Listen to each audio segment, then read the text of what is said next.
Hi, this is Becca. And this is Kyla. And you are listening to Chatterbox.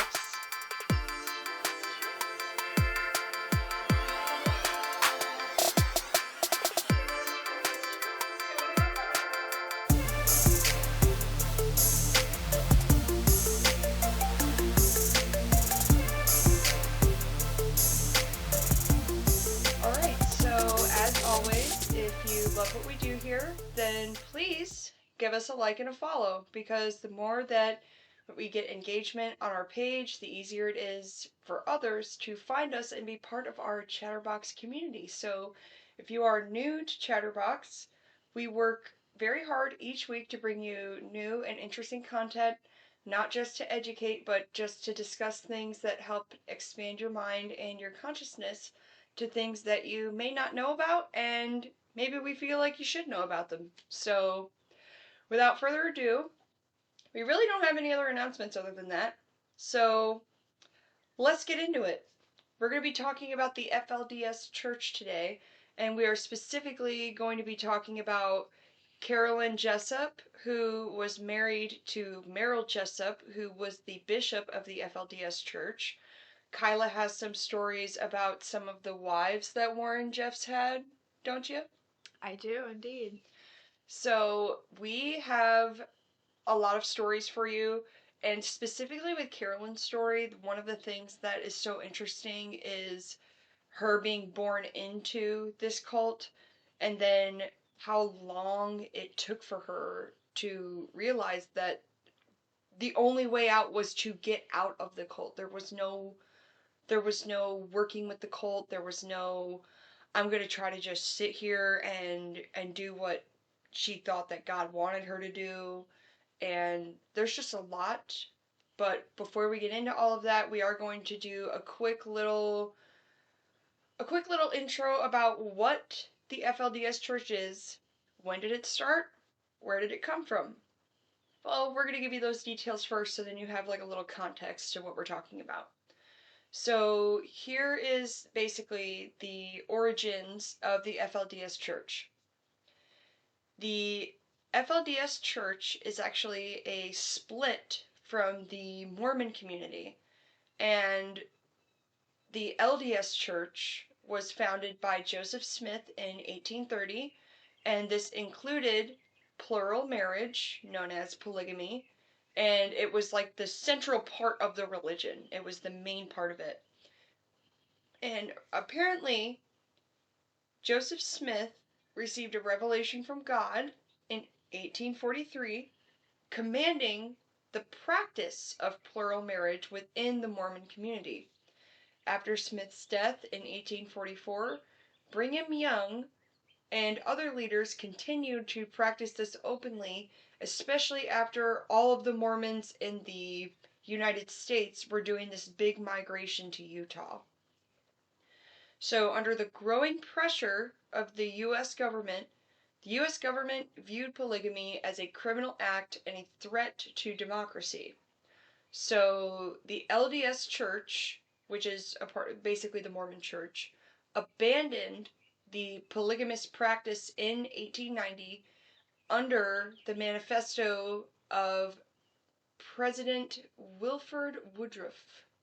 This is the Mormon community, what I'm talking about. So this is actually when the LDS Church officially became the Mormons.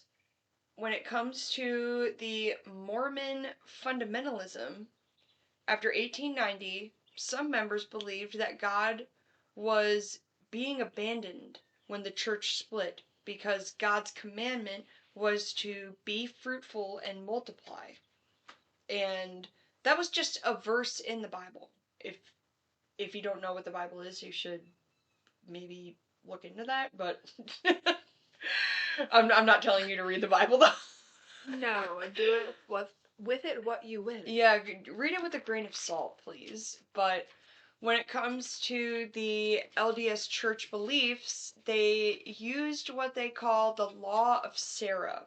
And the Law of Sarah was when Abraham had married this wife, Sarah, and Sarah was unable to conceive children because she was too old. And because they wanted to have more children, and she couldn't have any at the time, he basically married his servant Hagar, and then that became what they called the Law of Sarah, which the Law of Sarah allowed them to marry multiple wives, saying that this was God's commandment. So, what I've seen through this whole research is people use the Bible to manipulate it for their own agenda. In this story specifically, I'm not talking about other religions right now, I'm only talking about the FLDS. So, around 1929 to 1930, a group of fundamentalists in Short Creek, Arizona, now noted as Colorado City, Arizona, and Hilldale, Utah, formed a community committed to the principle of plural marriage. So, the fundamentalists, which I say the fundamentalist Mormons, continue to practice polygamy in secret even today because the LDS Church had been compromised by the US government because they were trying to find out everybody in that community who was still involved in polygamy. So this is basically how they came to be at this point. And the earliest leaders in the FLDS, which is the Fundamentalist Church of Jesus Christ of Latter-day Saints, that is the FLDS. The earliest leaders were John Woolley, Lauren Woolley, and Leslie Broadbent. And these men claimed that they had been ordained by God to carry on the fullness of the gospel, which means they were going to be promoting polygamy in secret, and this was after the Mormon Church had abandoned this. So in the 1950s, the FLDS Church emerged as a formal sect. They are still primarily settled in Hilldale, Utah, and Colorado City, Arizona. So if you go there, let's say for a vacation, you are probably going to see women with long white or light blue looking dresses with long sleeves and their hair up like they're in the 1960s. I don't know why they flipped it that way. I don't get it. Why they what? Like, they flipped their hair a certain way and they wore it all. It's because of the leaders. That was their preference. And I know, but it's very... They had a weird taste, I'll tell you that. It's weird. They literally had them, like, dress a certain way. At least some of it, like, eat a certain way. They couldn't eat certain things. I mean, everything. It was to the T, really. Apparently, because they had such big families and meat was not readily available, a lot of what they eat is they barely have meat in their diet because it's so expensive. How can you feed 54 people in one house? Because they're also making their own shoes and their own clothes, and so, I mean, they're basically, everything they do or get mostly is from themselves, really.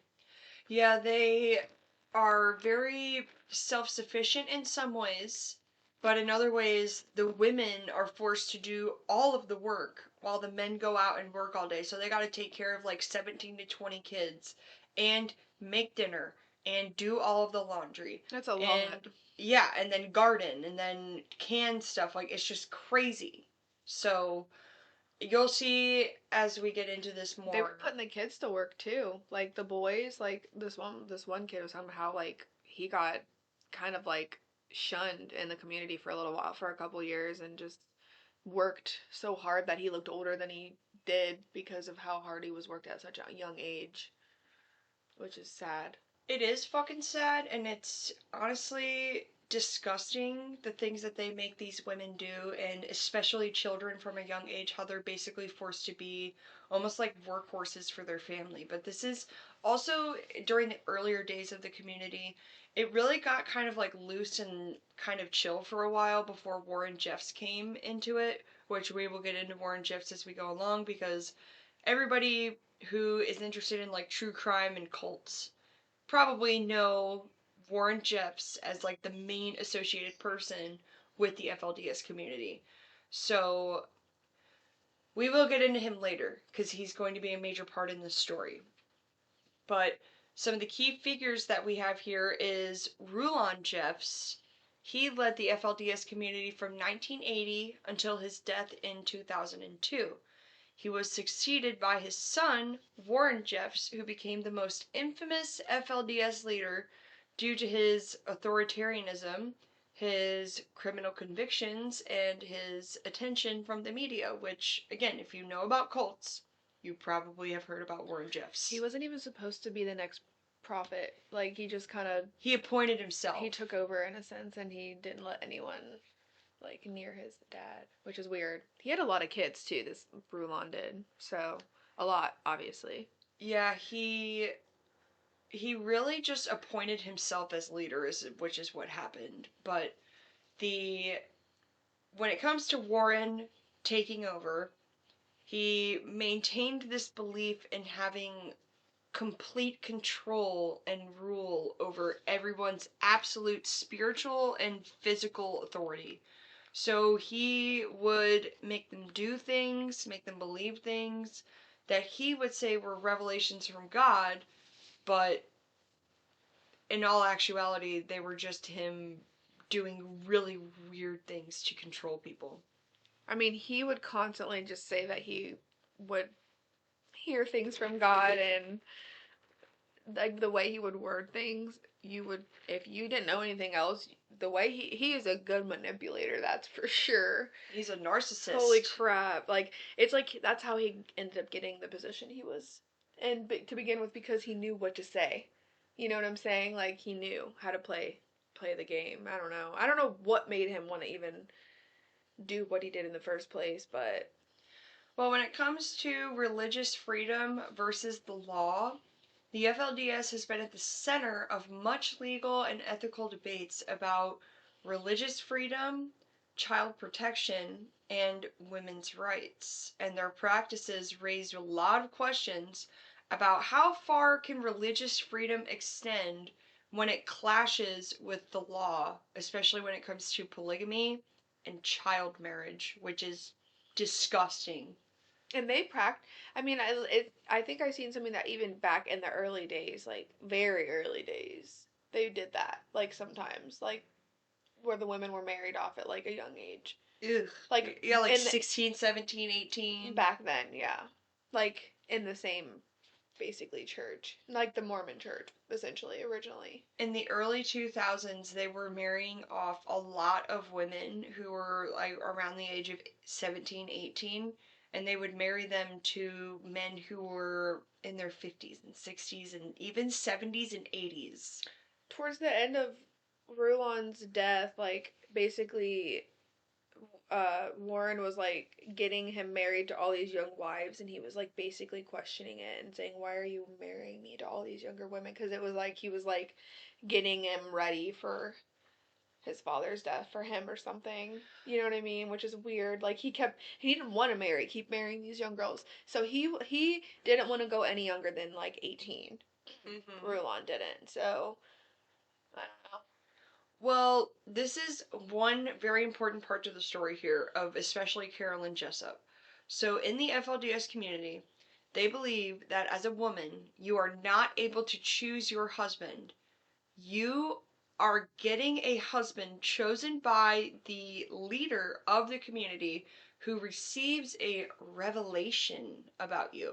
So you're 18 years old, you're thinking about trying to go to college in the FLDS community, which at the time, in the early 2000s, that was allowed. You were allowed to go to college, but you just had to have, you had to ask permission. That's the word I was looking for. You had to ask permission from the leader, and you had to be going to college in order to do something for the community.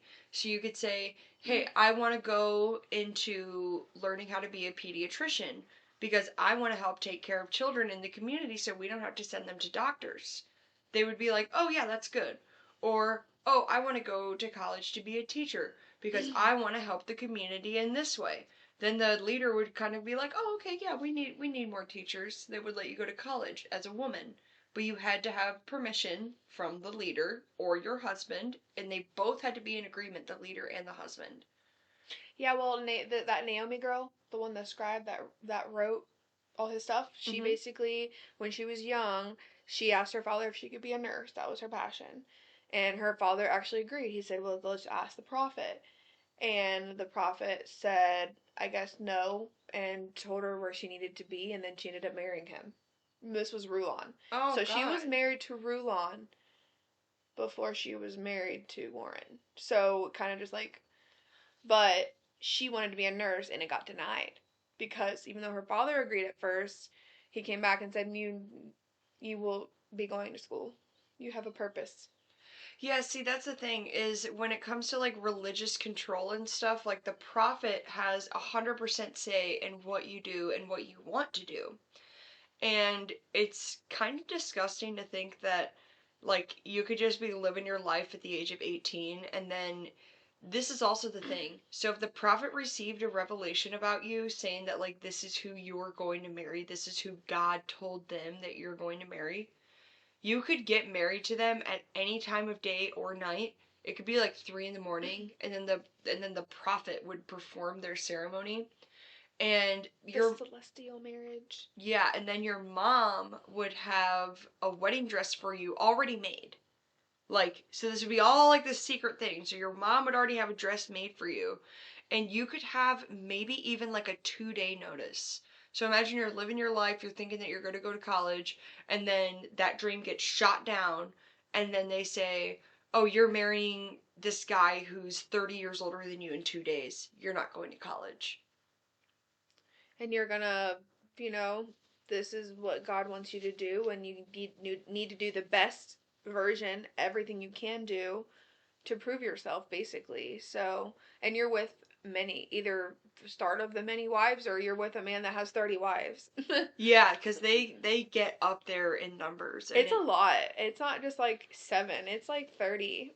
some of them, Like, yeah. and then they all have kids, and then their kids will end up growing up and they have kids. It's all crazy. Yeah, some of them end up having like 50 to 70 kids because of how many wives that they have. It's And crazy. yeah, and it's just a terrible existence. Like I would never want to live like that, but And then the labor to build all the houses, because they did it all themselves. Like the labor to build everything was crazy. I mean, they're not getting paid for it at all, and they're donating as well. and especially like if you're pregnant, like they'll still force you to work. It's disgusting. But when it comes to the FLDS Church, the FLDS has become a major case study in religious cult-like behavior, and this includes isolationism, especially to women and children, deep indoctrination, and control over their members. And I'm not saying just like a little control, I'm talking about absolute control over every decision you make, all of the money that you spend, all of the money that you make from your job. You have to give all of that money to your husband. Hiding that money means that you are hiding things from your, literally is what they call it, your husband. They call your husband the priesthood head. So if you are hiding something from him, then you are basically at war with God. It's just the weirdest power struggle dynamic. And the existence of the FLDS and other fundamental groups reflect the ongoing legacy and impact of polygamy in the American religious history.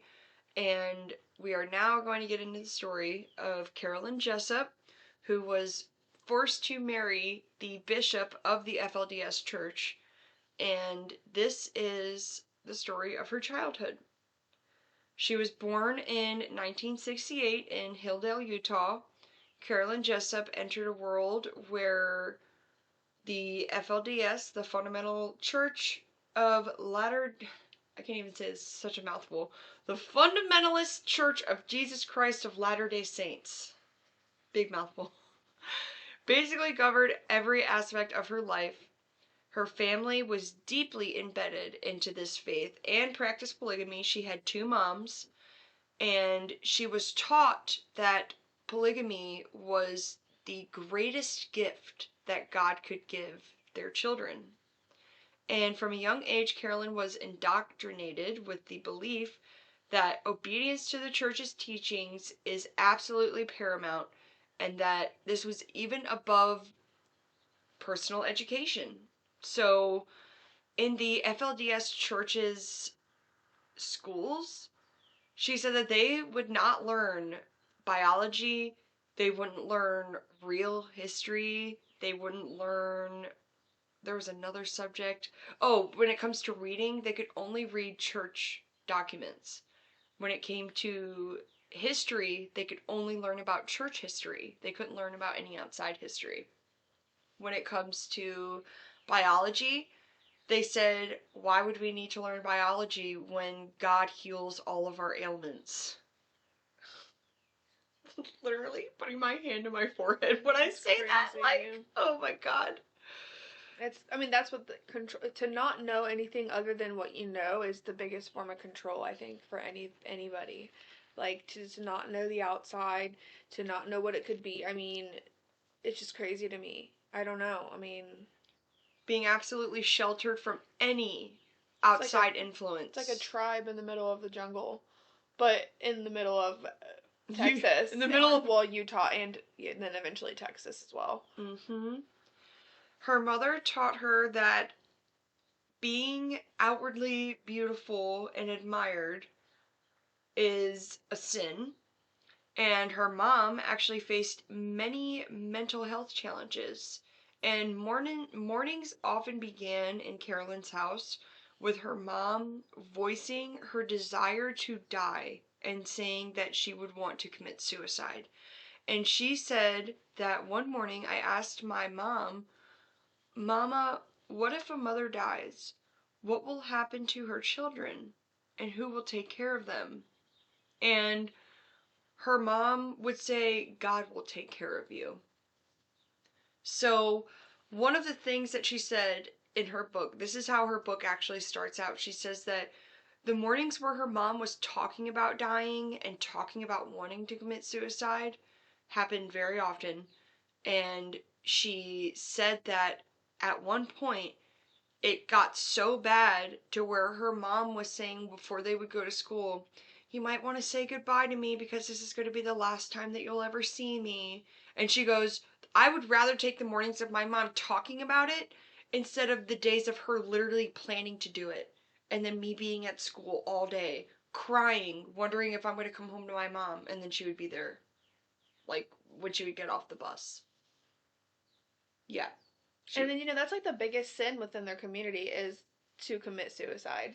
Like, it's the biggest sin you can commit in their community, and it's, like, badly looked upon. So if you did it, it was like, I mean, one of the greatest sins that you could commit. Basically, you would have to go probably repent somewhere alone for who knows how many months or something to think about what you did or something. Alone, legitimately, for, it could be more, a year or more, to just think about what you did, your sin. So, who knows, if someone wouldn't actually figure that out, that would have...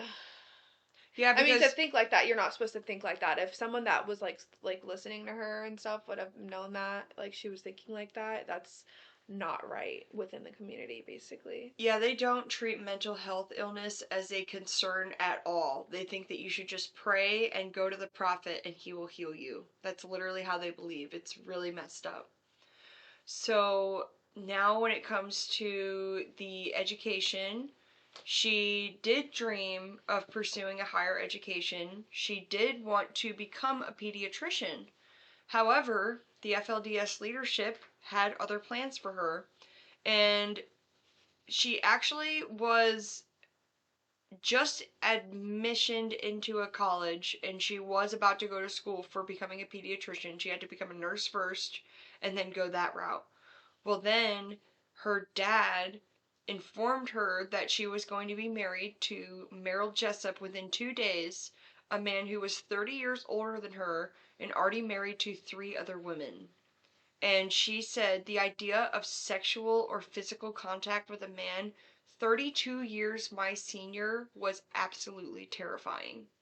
And the reason why her marriage was basically put on so quick to her as soon as she turned 18 is because her older sister had tried to literally flee the community and she had no idea about it.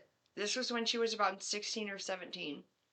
Her older sister literally packed a garbage bag, and before they get married, one thing that all of these women practice is making a hope chest. And a hope chest is basically filled with all of these items that you will need as you get married. So it's normally filled with quilts, pots and pans, like Egyptian cotton sheets, a lot of just home things that you would like to have once you get married. And her sister started just giving all of this stuff away, which was sending red flags to her mom. And she said that she didn't really understand why she was doing that, but she was like, yeah, sure, like I'll take this quilt, I'll take this and that. And her sister came to her right before she ran away, and she said, Dad is going to force me to marry this guy who's 40 years older than me. And she was like, I don't want to live this way anymore. So she packed a garbage bag full of stuff, and she told not her real mom, but she told the other mom that she was going to be running away. And she said, this is the last time that you'll ever see me. And while she was yelling at her, like, don't go, God's going to kill you, God's going to this and that, she basically got away, and she had other people from the outside of the FLDS church waiting for her in a vehicle. She got in their car, and she went to live somewhere in Salt Lake. Well, men of the FLDS community figured out where she was living, surrounded her house, and were telling her that if she did not come back, that they were going to pray for her to die.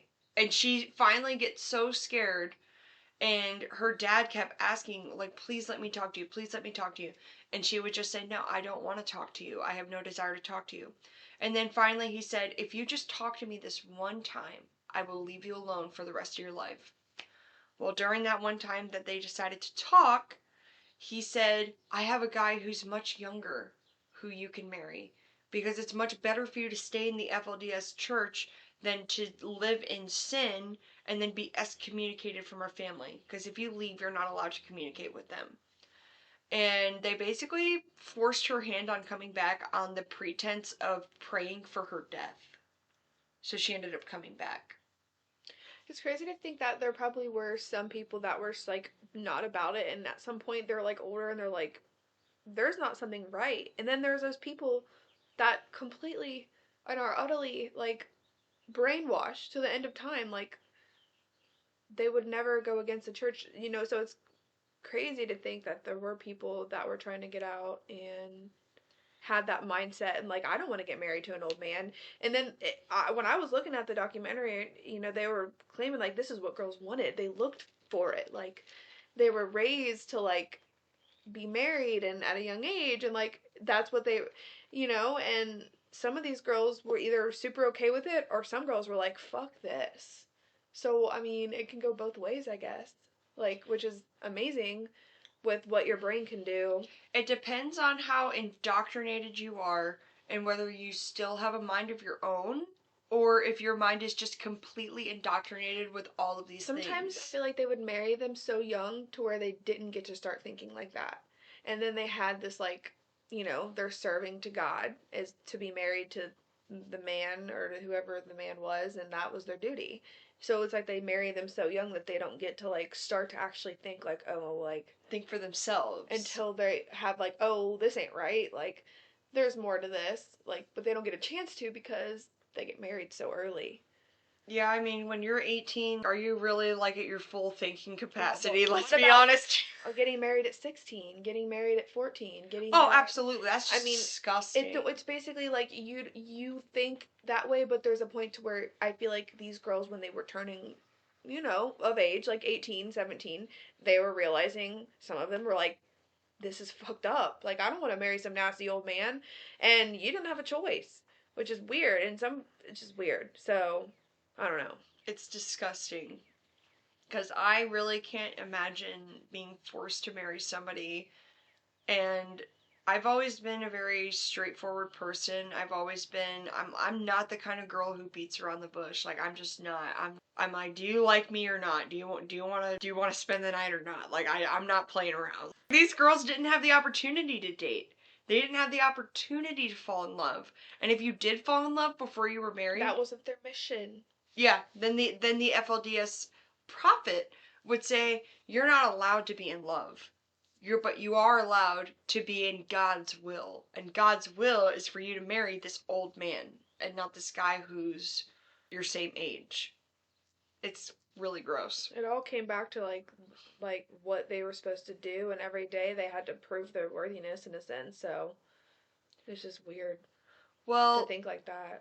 here's a little backstory before we get into her life with Merril Jessop. So, when she was in school, specifically when she was between the ages of like 12 and 15, there were these girls who came into their school one day and were kind of starting like a few months into the school year. And it was like literally this group of girls.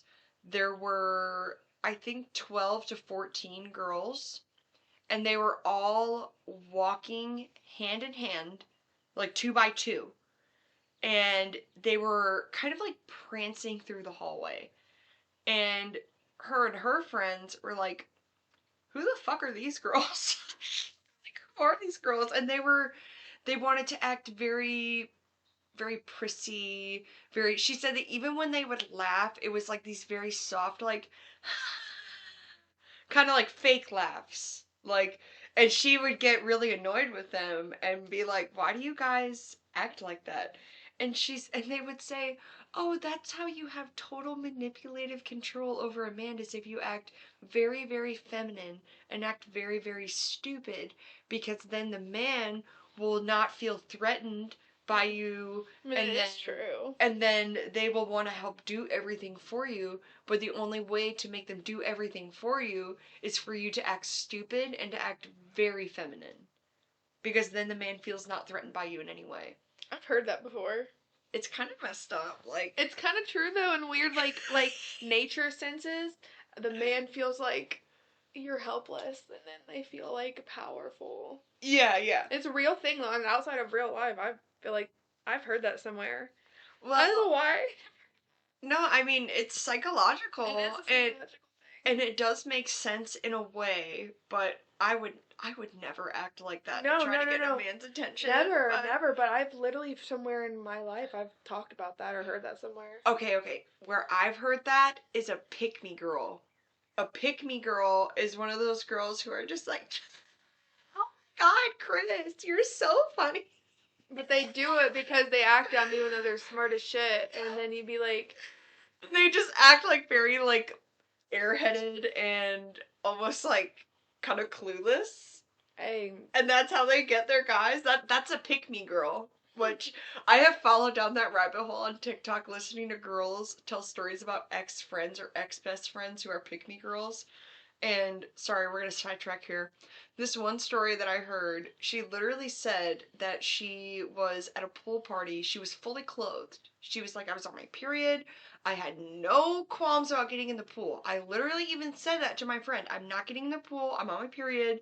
Like, whatever. So then her and her friend were talking, and then just no warning, her friend just shoves her into the pool and then jumps in with her and was just like, ha, pranked you.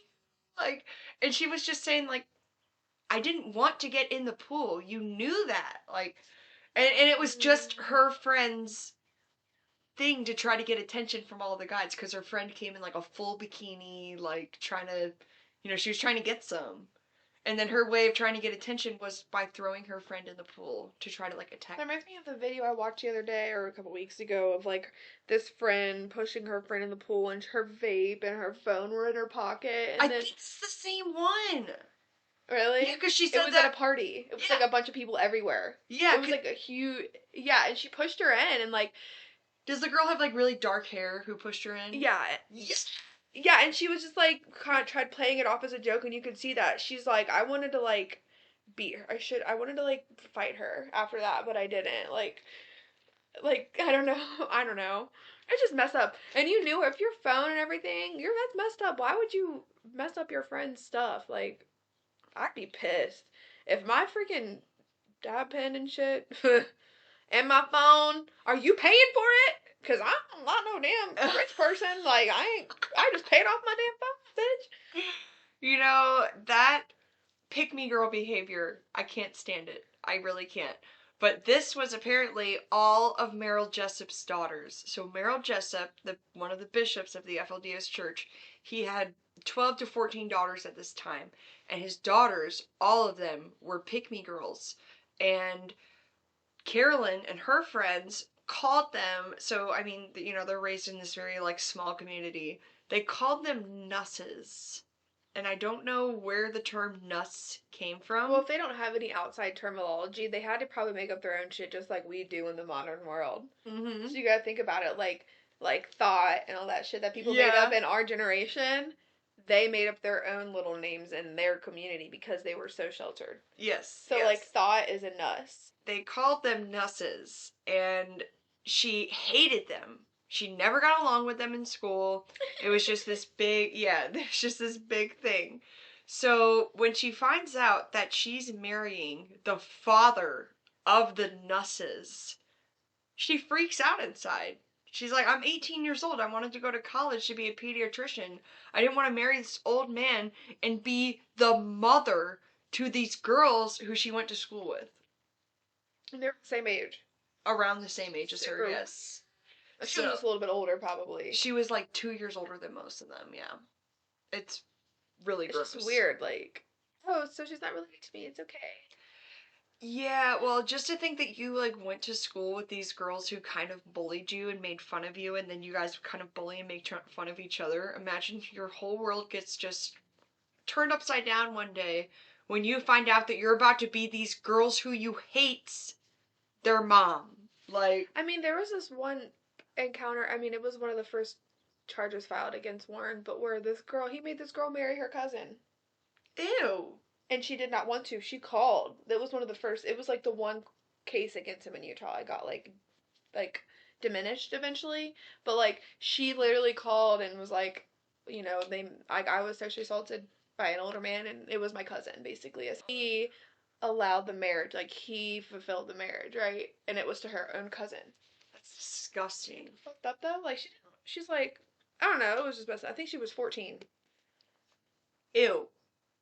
Also disgusting. Dude, the FLDS Church, as we go along, this is just It's worse. I feel like as it got more worse. in the recent times, the person that came into power was a lot worse in the sense of, like, the younger girls. But even so, before, like, 18-year-olds with a 50 not having the choice, that's just bad. That's just as bad. I mean, it's bad. Obviously, stuff gets worse. But it's still not right, you know? I mean, it's manipulation. I just can't imagine growing up and not being able to know the difference and what it could be. I mean, to the people that are out now that know the difference, there are still some people that are in the community and still, you know, don't want anything to do with the out when they believe still. And they're still waiting for him to get out of prison and blah, blah, blah, blah, blah. Yeah, waiting for him to redeem his people and blah, blah, blah, blah, blah, blah, blah. Yeah, it's really crazy how intense you can be. That's brainwashed. I mean, it's just like when you have a following and something to believe in, it's crazy how powerful it can be for some people mentally. I don't know. Well, when it comes to the weight of authority from Merril Jessop's control, Merril Jessop, as I already said, was a very prominent figure in the FLDS. He exercised absolute control over all of his wives' lives, and especially Carolyn's. And his control permeated every aspect of their household. He dictated their daily routines. He also very much emotionally and physically abused his wife and children. And not just one of his wives, I'm talking about almost all of them, except for his favorite wife, Barbara. And this is what Carolyn had to say about Merril.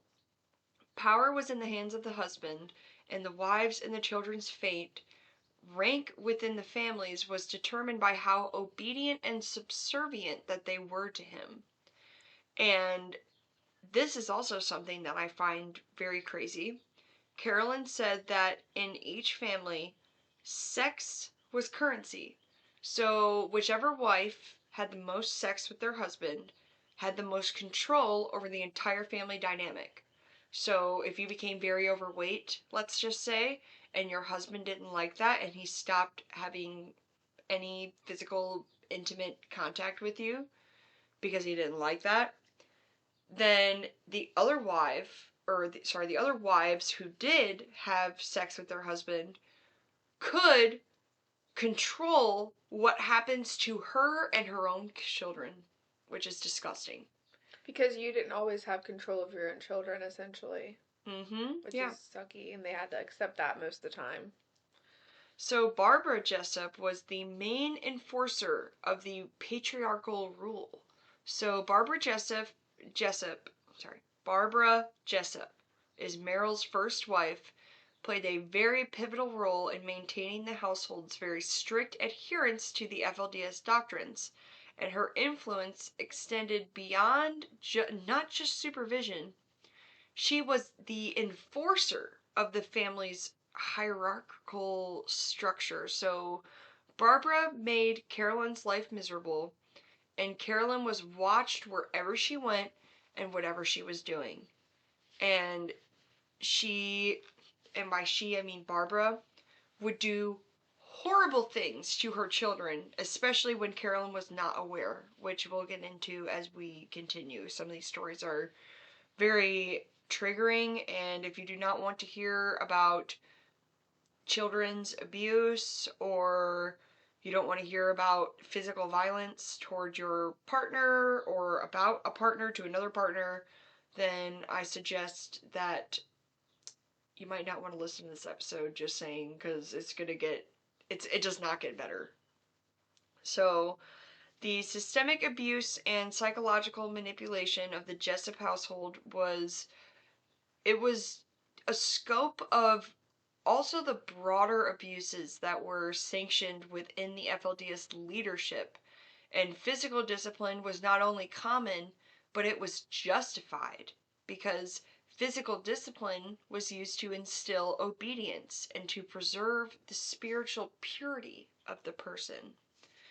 And Carolyn writes, abuse against wives and against children was not only permissible, it was a way of life. And Carolyn's own experiences were marked by unwanted sexual relations, where she had to endure sexual relations in hopes of securing better treatment for herself and her children, because sex, as I said, was currency. So there was competition among all of the wives to receive favor from their husband, and by favor I mean sex, and the sex was in exchange for resources. So you would have to have sex in order to, hey, I need $50 from the store. Okay, maybe after I sleep with you tonight. So weird. It's gross. It's just such a weird way of thinking. So there was constant surveillance and control, especially from Merril and Barbara Jessop over Carolyn, because Carolyn did not put up with the way that Barbara was treating her and her children. And at times, if Barbara was mad at her, she would not allow her to eat, or she would not allow her to eat very much. And she would also starve her children as well. But Carolyn didn't have any children at this time. At the beginning of the story, anyways, it took her a few years in order to get pregnant. I'm pretty sure it took her 6 to 8 years to finally get pregnant. So this was years later, her being with him. Yes. Like, way long down the road. Yes, she said that everything you did was monitored and controlled. Everybody reported on everyone else, and it was almost like you were constantly being watched by the police. And this is also extremely fucked up. The ambulances were run by FLDS leaders. So, and by leaders, I'm not talking about the bishop or the prophet. I'm talking about higher ups within the community. Ran the ambulances. And some FLDS men worked at the police station. So let's say you want to call the police on your husband who has physically abused you. The Police would then tip off the prophet and say, hey, she's trying to go to the cops about you or about this guy in the community. And then she would get reprimanded by the prophet and be like, you are not going to break up your family. The reason why you got abused is because it was your fault. You brought that on yourself. That's crazy. I mean, and imagine you wanting to, let's say, call the ambulance because you're having a medical emergency. If your husband did not agree that you could go on the ambulance, they would not let you go. The ambulance would refuse you because they would say, we need 100% okay from your husband in order for you to go. And if your husband said, she's fine, she's not hurt, she's just making shit up, they could literally refuse you the ambulance. And this was in the early 2000s. I don't know if this is still going on, but this is Carolyn's story. I just find it absolutely ridiculous that you had to have your husband's 100% okay for you to go on an ambulance, and then if you called the police, they wouldn't even really help you. and a lot of them were construction workers. They worked everywhere, honestly, within outside the community, like to get money to pay for the church. So it probably was hard to get away from them anywhere, essentially. Mm-hmm. So that's so annoying. It's gross. It is gross. Well, with Carolyn being married at 18, she basically became a relentless childbirthing machine, which is terrible to say. She had 8 kids, okay? And she had to endure much emotional neglect. And they had to have these births like natural, right? Yes, you weren't allowed to have epidurals. Yep. Although they did allow you to have a cesarean if you were having a medical crisis at the time of your birth. And Carolyn actually had multiple high-risk pregnancies, and the last pregnancy she had actually almost costed her her life. And the reason why she was having so many high-risk pregnancies is because she had so much damage within her uterine lining, and during one of the pregnancies her placenta had broke during the pregnancy, and she was forced to rest for the rest of her pregnancy. Having your placenta break is a life-threatening issue, but she wasn't allowed to have birth control. Birth control is not allowed within the FLDS unless you have endometriosis or PCOS.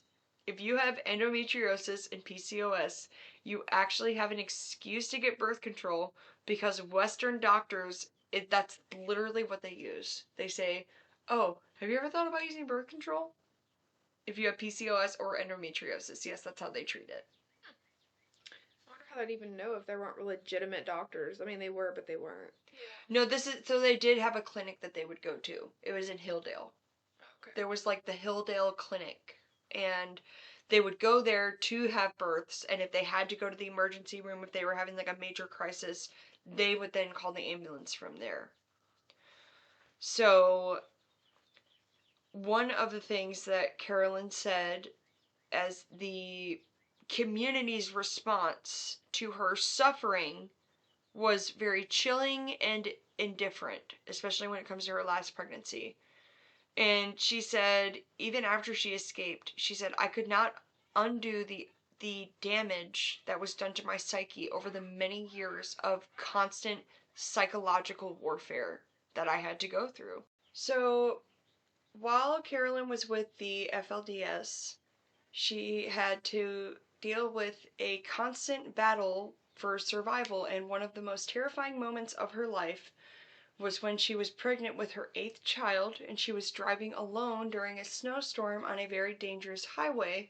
She lost control of the car, and she said, I was driving too fast for the conditions, and I never really drove all the time, and I was afraid of what would happen if I didn't get home when Merril expected me, which is why I was driving too fast.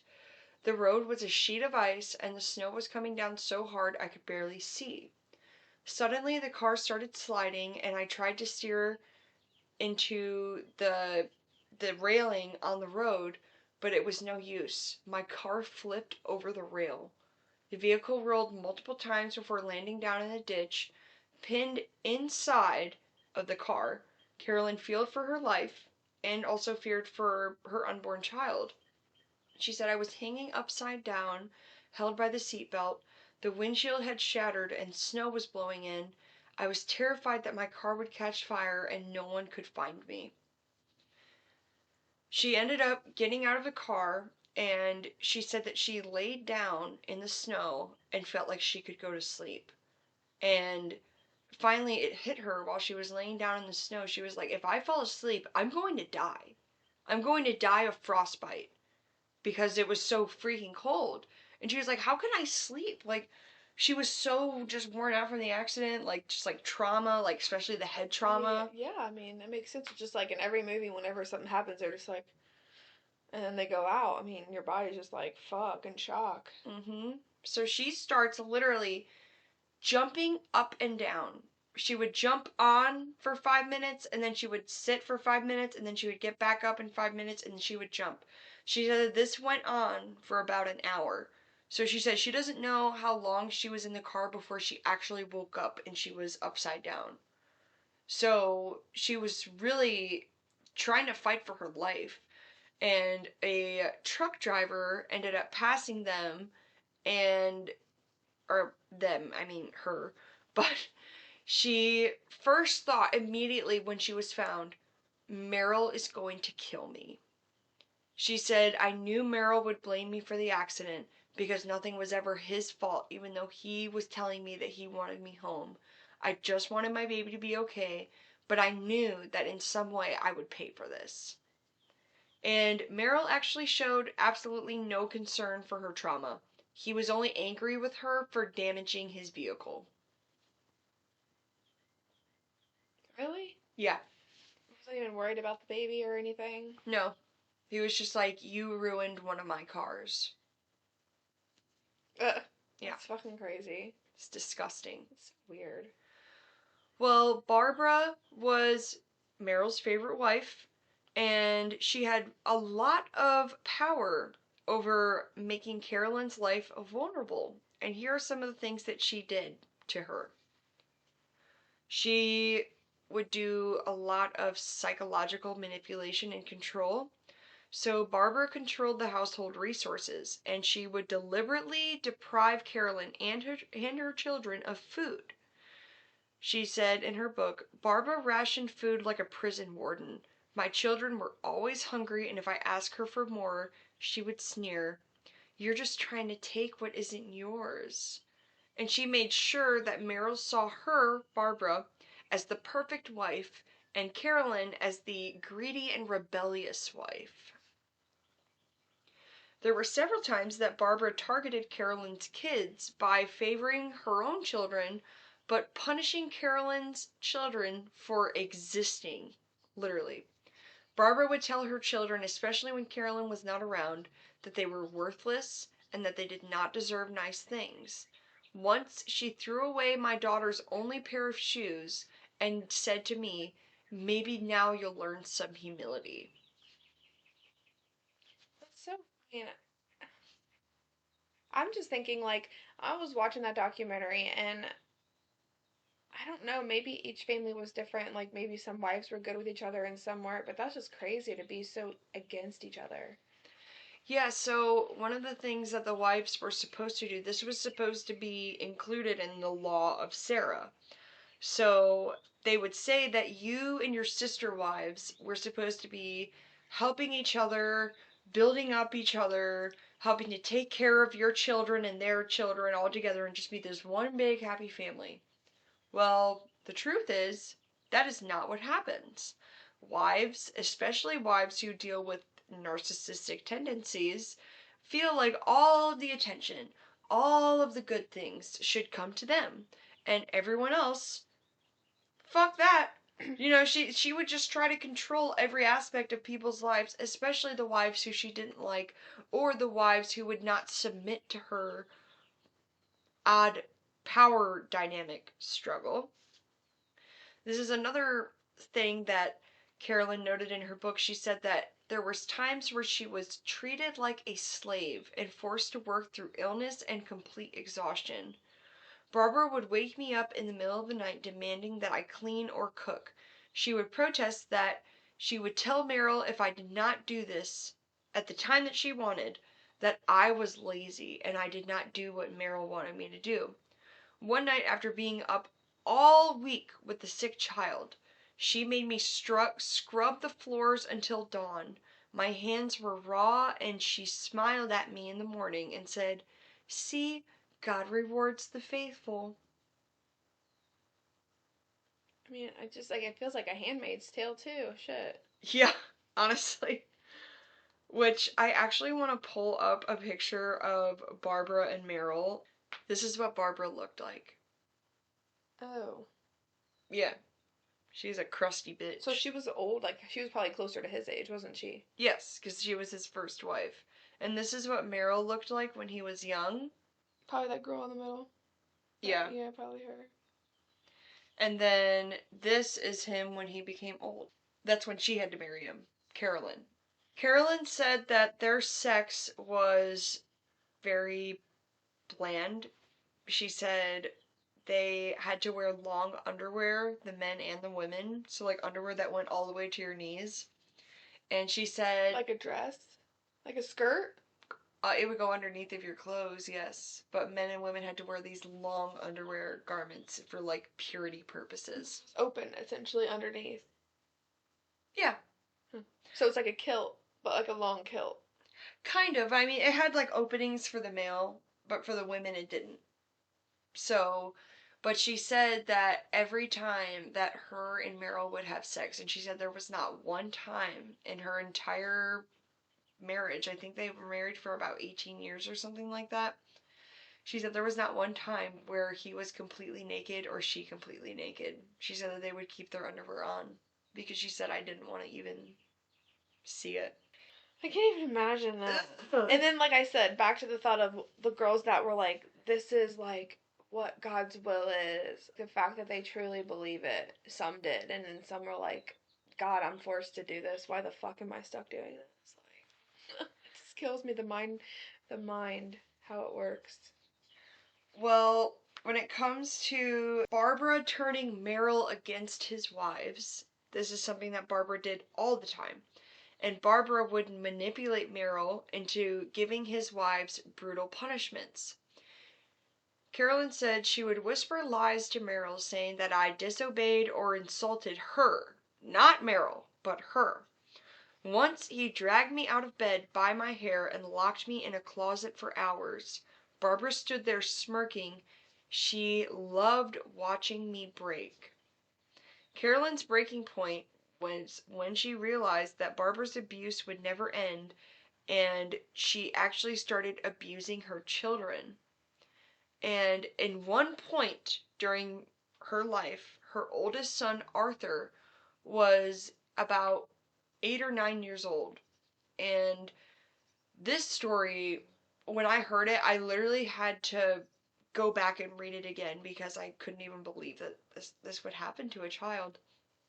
And Carolyn said that she was sleeping in the middle of the night and they woke everyone up in the family, everyone, at 2 in the morning and said, Dad wants us to come downstairs and pray. And she was like, no, I'm tired. Like, I'm not getting up right now. I'm going to sleep. And Arthur was like, please get up. Father will get angry with us if you don't get up. Well, she ended up saying, I don't care if he gets mad at me. I'm sleeping. I'm tired. Arthur went downstairs and told Barbara and Merril that Carolyn would not be in attendance. So after they all said prayers for almost an hour, from 2 to 3 in the morning, finally, Barbara takes Arthur aside into a bedroom that's directly across from Carolyn. And she was like, you know, your mom is in an act of rebellion against God and against her husband and against me. And because she is, now you have to pay. And she beat Arthur for hours until the sun rose. And he had bruises and cuts all over his body. Apparently, she threw him around the room into chairs, into walls, and she was beating him with her hands. And then in the morning, so Carolyn slept through everything. She was so tired. And she was like, I didn't wake up to anything. Like, I was just exhausted. And she was like, in the morning, I was helping Arthur get ready for school. I noticed all of these bruises and cuts on him. And I said, Arthur, what happened to you? And he said, oh, it was nothing.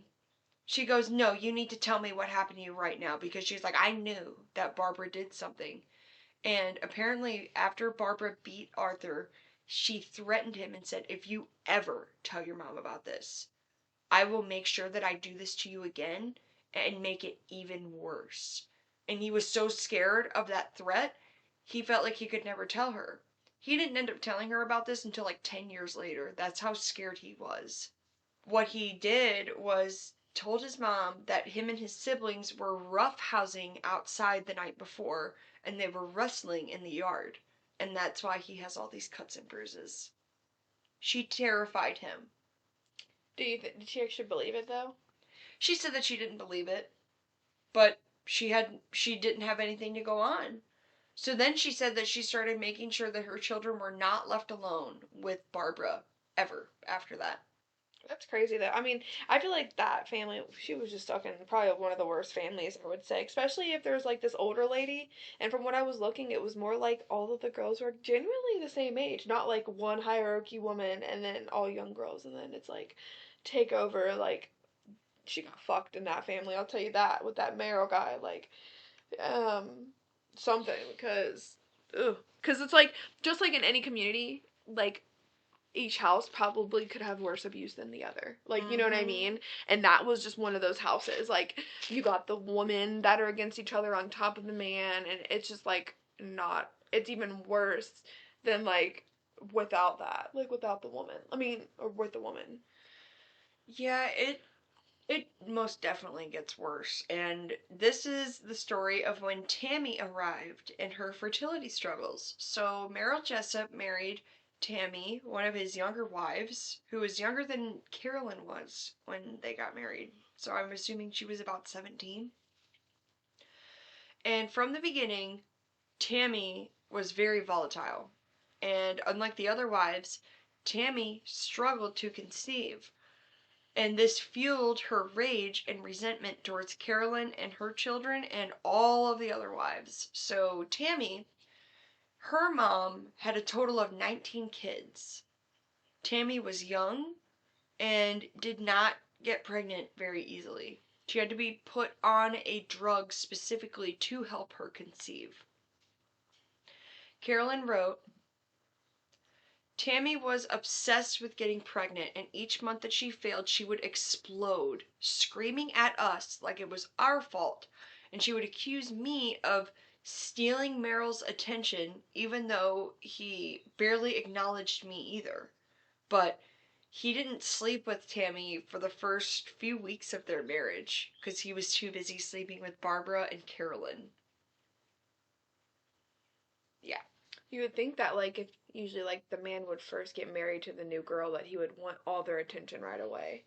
Like, normally, if he, because they, you know, probably wanted a new wife, something new. Mm-hmm.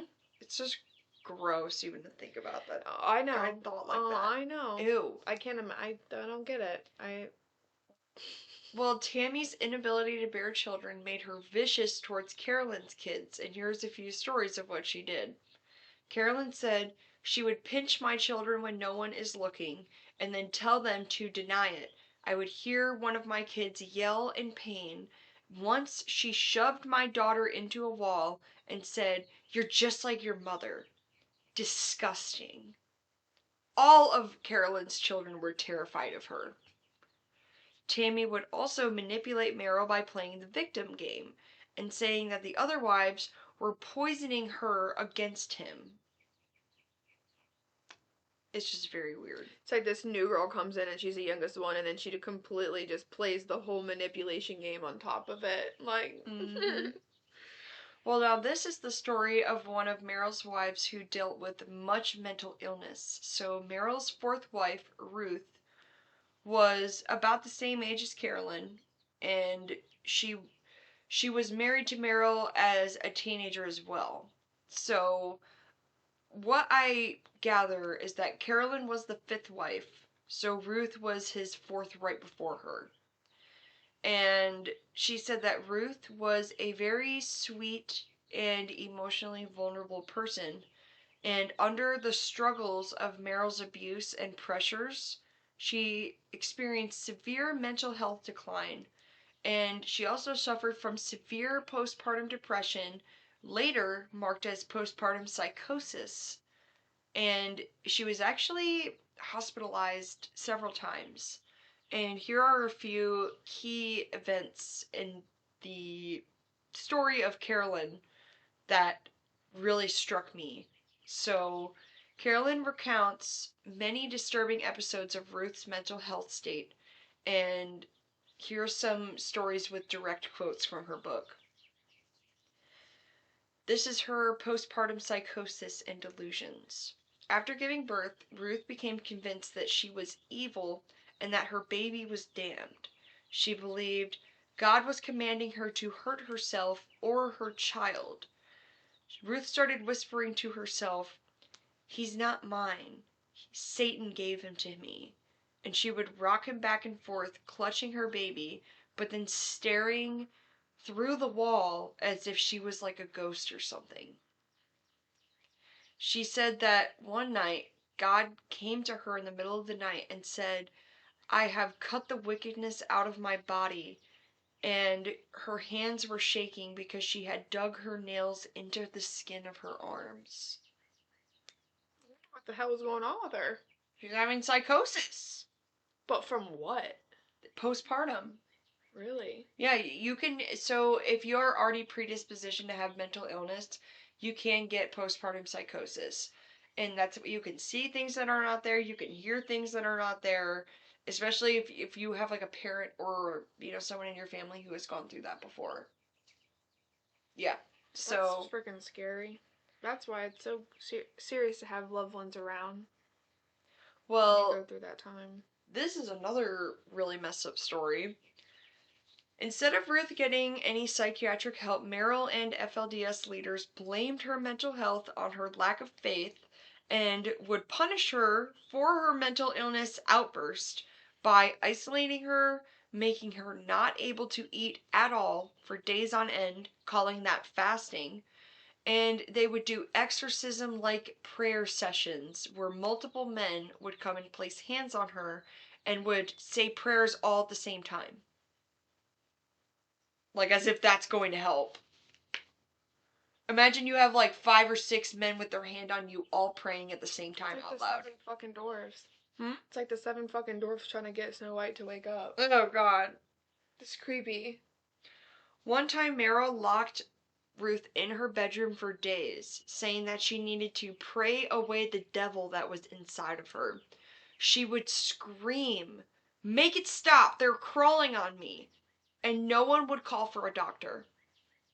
They would say that they would tell the prophet what she was doing, and the prophet, Rulon at the time, would say she is experiencing madness as she is hiding secret sins. He said, "Do not comfort her, or they would catch her rebellion like an illness." Yeah. It's I'm trying to understand that. You know, the way that they could like create these like phrases, make them like you really have to think about what they're saying because there's a more general meaning behind them, but they make it sound godly to where a lot of people are like, he really does know what the fuck he's saying. Like, they're like, wow. Like, no one couldn't just make that up. Like, he must know. It's like, they just, I don't know. That's just pulling everything out your ass. just brainwashing and psychological manipulation. That's what it is. And this story, this gave me absolute chills when I read this. This was the breaking point of before she was hospitalized for the first time. During a psychotic episode, Ruth ran naked into the desert during a psychotic episode, believing that she was going to purify herself. Carolyn says Ruth tore off her clothes and ran into the snowy desert, shrieking about angels and fire and brimstone. The children watched from the window as Merril and other men of the church dragged her back inside like an animal. When she was finally dragged inside and finally clothed, she looked at me with hollow eyes and said, "Carolyn, I'm already dead. They just haven't buried me yet." Oh, that girl was fucking really going through it, dude. Yeah. And she didn't get the fucking proper help. So what would they do with someone in psychosis anyway? In like real medical treatment? They didn't believe in that. But I'm saying like if she like what do they actually do? Like in our term. So they will, if you're having a psychotic episode like that. Like from postpartum. Oh, you'll typically be taken to a psych ward and you'll be there for either 2 weeks to a month. And they'll give you IV fluids because typically if you're going through a psychotic episode, you're really not eating and you're not drinking. So they will put you on IV. But they're not giving you medicine, right? They do give you meds, yes. See, what if you like are just like you can't help the psychosis? Is there a way to like get out of it without medication? Because if I went through a psychosis, you better not be fucking giving me no medication. I'd be pissed. Well, sometimes antipsychotic meds can help reduce your symptoms. So people who experience the psychosis typically have larger ventricles in their brain, in like the frontal lobes. So if you have a larger ventricle and you have more gray matter, which that means you're going to be subject to having psychotic episodes.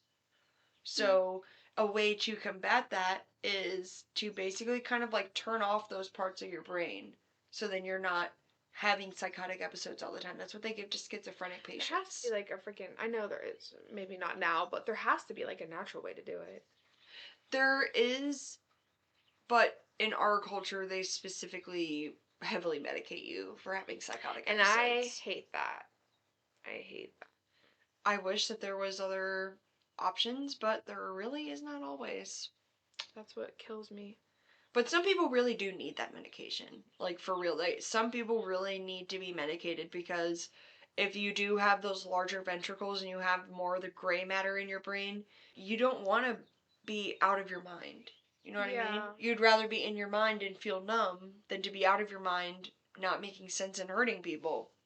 Yeah, or hurting yourself. I just even in our time, I know there's another way to help people in that sense. Like, I know we don't know what it is, but I know there's another way to help people without medication to where they can become at peace, essentially. Like, I know we don't know, we're not there yet, but I fucking know that there is something else out there that would help. It's just we don't. Yeah, because the Western world sucks. They don't want us to know, so, and I'm sorry I'm not a fucking genius. I'm definitely not a genius. I think you're a genius. In my own word. In my own world. In my own world. I'm a genius when it comes to travel. I'm just kidding. No, I'm not. I'm getting there. I'm like a protege, I would say. She learning. I'm learning. She learn. But what happened to Ruth after she was hospitalized? After Ruth was sent away to a treatment facility, she was sent to a remote compound where problem women were hidden. And Carolyn actually said that after escaping, she never saw Ruth again.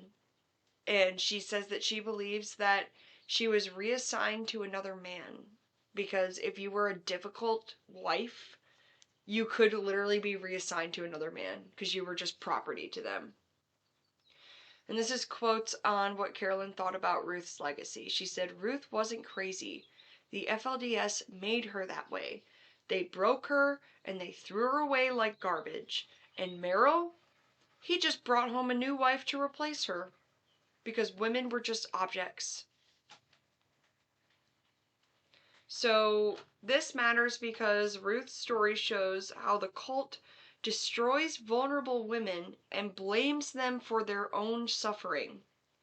And this is actually the Hawaii trip of Tammy's public humiliation that went down. So one of the most shocking displays of Merril and Tammy's and Barbara's power struggle was when Carolyn, Tammy, Barbara, and Merril all went to Hawaii on a business trip. Just the four of them. And Tammy was very jealous and was trying to deliberately embarrass them on the plane. So Carolyn said Tammy made this huge scene as we boarded. She was yelling. She demanded that the flight attendants separate all of us so her and Merril could sit together, and she would say very loudly, "I can't stand being near those women." And all these people on the flight were staring at her, and she kept it up, and while on the plane, she was asking questions like, "So, who are you going to sleep with tonight? Me or her?" Dude, I bet those men had the biggest ego power trips of their fucking life. Well, this is also the thing. So, just imagine this. You are the only 3 women on the plane who are dressed like this. You have this little bonnet on, you have this long white dress or like a light color, like you had these long dresses on. You look like you were from a different time period, okay? So, this one girl, Tammy, is making all of the, like, she's literally saying like, "So which wife are you going to sleep with tonight? Me or her?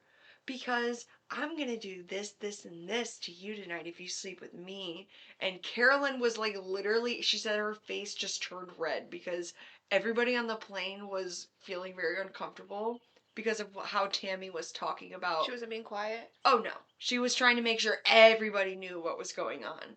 And she said people started to get the gist that he was a polygamist and had multiple wives. Oh God. She didn't give a fuck, did she? No. And her behavior escalated when at the hotel she threw a fit because he got a hotel that had 3 conjoining rooms. And Tammy threw a fit when she saw that her room was not as big as Barbara's room.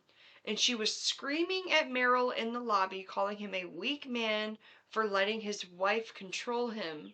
And he literally did not do anything.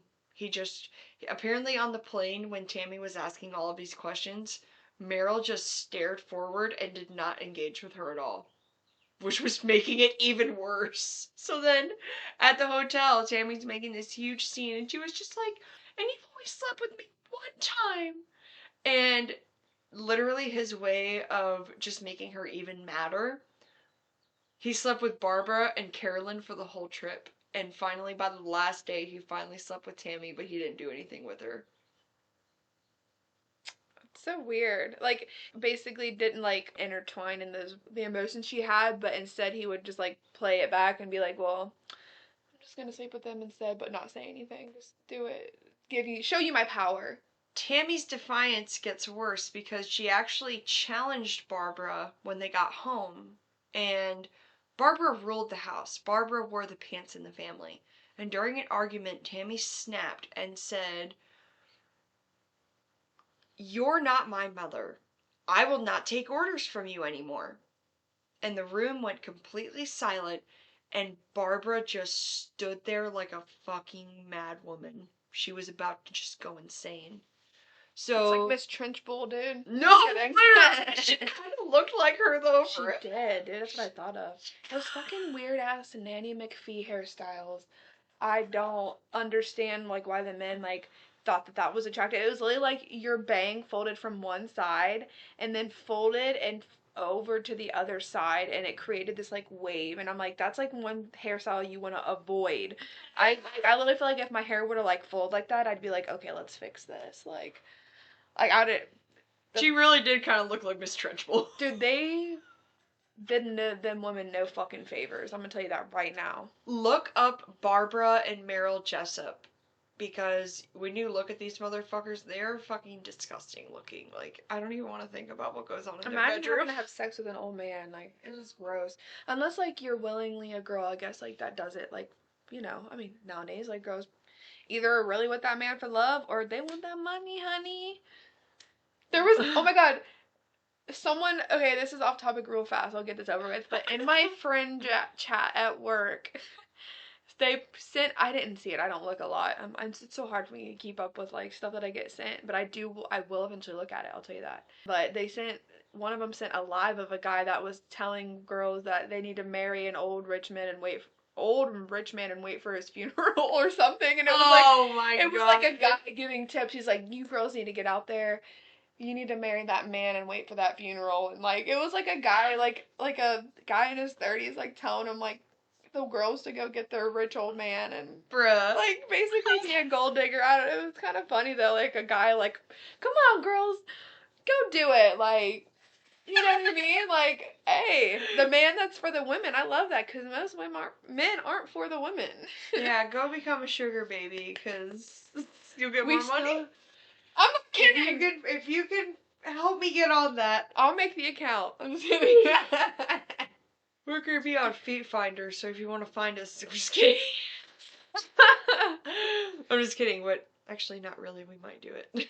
I thought about it. It's actually one of my goals of 2025 is to make money online with my feet and not like with anything else. Well, I mean, it's entirely possible these days. People out there be looking for it. But, sorry, we gotta get back to it. No, I told you real quick. I just had to say it. But, after Tammy did the whole thing with telling Barbara that she was not her mom, Barbara told Merril that Tammy was rebellious and unworthy of God's blessing. And within days, Merril cut off Tammy and said, I will not ever have sex with you again, and I will never give you money ever again. And she said that Tammy basically became the ghost of the house. She said Tammy tried to apologize, but it was too late. Barbara made her scrub floors until her knees were bleeding. She would cry to Merril, and Merril would just straight up ignore her. And she said that the woman who tormented us for years about how we had kids and she didn't was now completely broken. And she said I couldn't even enjoy it because this was just another lesson to me about how disposable we all were. And eventually, Tammy was actually sent away to another FLDS community, and nobody knows what happened to her. So I guess you know what happens if you do try to defy. I mean, but if she knew that that woman really had that much power, why would she? Did she really? She really thought that she could take one up on her. Well, I mean, you can only take so much, like, abuse until you want to explode. She finally exploded on the lady. Oh, I bet. I would. I would not take it. I don't know how long I would have dealt with it. And Tammy's story illustrates the toxic hierarchy. So again, if one of the wives had the most sex with her husband, she would then be the wearing the pants in the family. And women were often pitted against each other. And if you were dealing with any infertility issues, Tammy was told many, many times by the prophet and by her husband and by Barbara that the reason why she could not conceive was because she was not in favor with God. So they would weaponize your infertility against you and make you feel like God was mad at you for some reason. And until you can prove yourself, probably it won't happen or something like that. Mm-hmm. It's always about proving yourself worthy. And Carolyn wrote, Tammy's fall showed me that no one was safe. The FLDS system did not care who you were. It only cared what you could give, and you had to give your all. And when you couldn't give anything, you were thrown away. Basically, like forced labor, and it's like free labor. Like people that were shunned from the community were basically non-FLDS community members, but they were still giving money to the church and working for the church in a sense. Like, so even though they weren't like in contact or allowed to do with the community, they still had to help the community. It was like fucking weird, and they still abided by that. Like, I don't know. No, I mean it's showing how much psychological control can you take until you're ready to escape. I mean, that's really just what it is. I think it's like the unknown. Like if people were just like when like people came in from the outside, eventually towards the end, it was like they really thought everybody was evil and against them and wanted to kill them, and they were the ones that would be risen when everybody else was killed. They'd be the holy ones to come back on the earth. Like everything that was said to them, they were supposed to believe. And some of these people are just brainwashed to the point where they don't know how to believe anything else. They've only been raised in this environment. Know. So why would they want to go out? They had never seen someone from the outside world ever. Like until like trucks came in that one time when they raided like years later. Oh but like God. Imagine just like it being a holy sacred place. Like basically people come, like it's basically not holy and sacred because only certain people could come on this ground. essentially. Yeah, and then they said that sometimes they would get rocks thrown at them when they were out in public. And that was just another thing to kind of like fuel it, to make them believe that, they are outsiders and that the other world doesn't like them. Because the world is against God's people, is how they were taught. So, like, the few that would probably throw rocks at them, like, that just basically proved even more so that the outside was against them, so. Yeah, whether you don't like somebody for the way they dress or the way they act, please don't throw rocks at people. Jesus Christ. We're not in Stone Ages. Yeah, Fuck. Like, we're not stoning people to death. Yeah, this was happening in the early 2000s. She said that people, if they would try to, like, go to, like, a Walmart or, like, a, God forbid, a fucking Taco Bell or something like that, there were literally people who would just throw rocks at them and think it was funny. It's just awful. Human beings can be awful. Well, here's just a few more stories of Barbara's torture toward her. She said, Barbara would lock the pantry and the refrigerator with the lock and key, and if my children were caught taking food without permission, she would slap it out of their hands and call them a thief. One night my daughter Betty woke me up in the middle of the night crying from hunger. I sneaked into the kitchen to try to get her an apple. Barbara heard me, and the next morning Merril screamed at me for stealing our resources and forced me to skip meals for a week as a punishment. Yeah, a lot of time it was, that's what they called it, the fasting. Like, you're gonna fast. Yeah, So, technically they were getting starved, but yeah, they're fasting. Carolyn's children grew thin, and Barbara's children remained well-fed and cared for. So, I mean, you're watching your children starve. I mean, how long? And they're basically brother and sister. Well, I mean, yeah, her children, but I mean, they were step-siblings, but they all had the same dad. Yeah. They're all, not really step, they're just half, just like my brother. Like, yeah, half. That's what I meant. Yeah. Like, they're all related. They are all, like, and essentially, like, they were her stepkids. Like, they would have been Barbara's stepkids, but essentially it should have been all one's kids. That's how it should have been. But, like, that's crazy how... I mean, when I watched that documentary, these women didn't act as if it was, like, all the kids were kind of together and happy, and so I just feel like it might, like I said, each household had their own, like, dynamic, and on top of, like, the FLDS already having their structure in the house, they had their own little structure too, that you had to abide by, if that makes, you know what I mean? Like, because it might not have been as intense in this house, but like I said, that house must have sucked. I mean, I can't even imagine living in a world like this, because I feel like there's only so much that I can take. I grew up in a religious household, and I was forced to wear clothes and do things that I did not want to do for majority of my life. And when I finally became old enough and I moved away, I chose to go to a religious school where I still had to adhere to dress codes. I still had to, like, go to, like, a college assembly, which was basically like a motivational speaking service 4 times a week. And I would have to sit and listen to these, like, uplifting sermons, you could say, but some of them were not even talking about God. They were just like, use the power within yourself to become whatever you want. And I'm just thinking, like, yeah, I just want to use the power within myself to get the fuck out of here. Like, yeah, to stop coming to these shitting things. Yeah, why am I here? I was forced to be part of this stuff that I didn't want to do, and which is why I ultimately moved out at age 21. And I love my parents to death. There were things that I was forced to do, and some of it I even now do not agree with.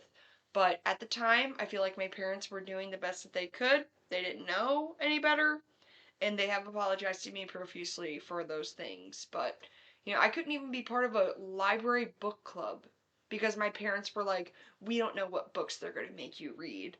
When the books that they were making us read was like The Fault in Our Stars and Hunger Games. Shit like that. But even that could be considered bad to them, at that point in time. Yeah, and they most certainly did not like me reading as much as I did, but I read a lot because I wasn't allowed to watch TV all the time, and I loved my little romance novels because I still do, I like them.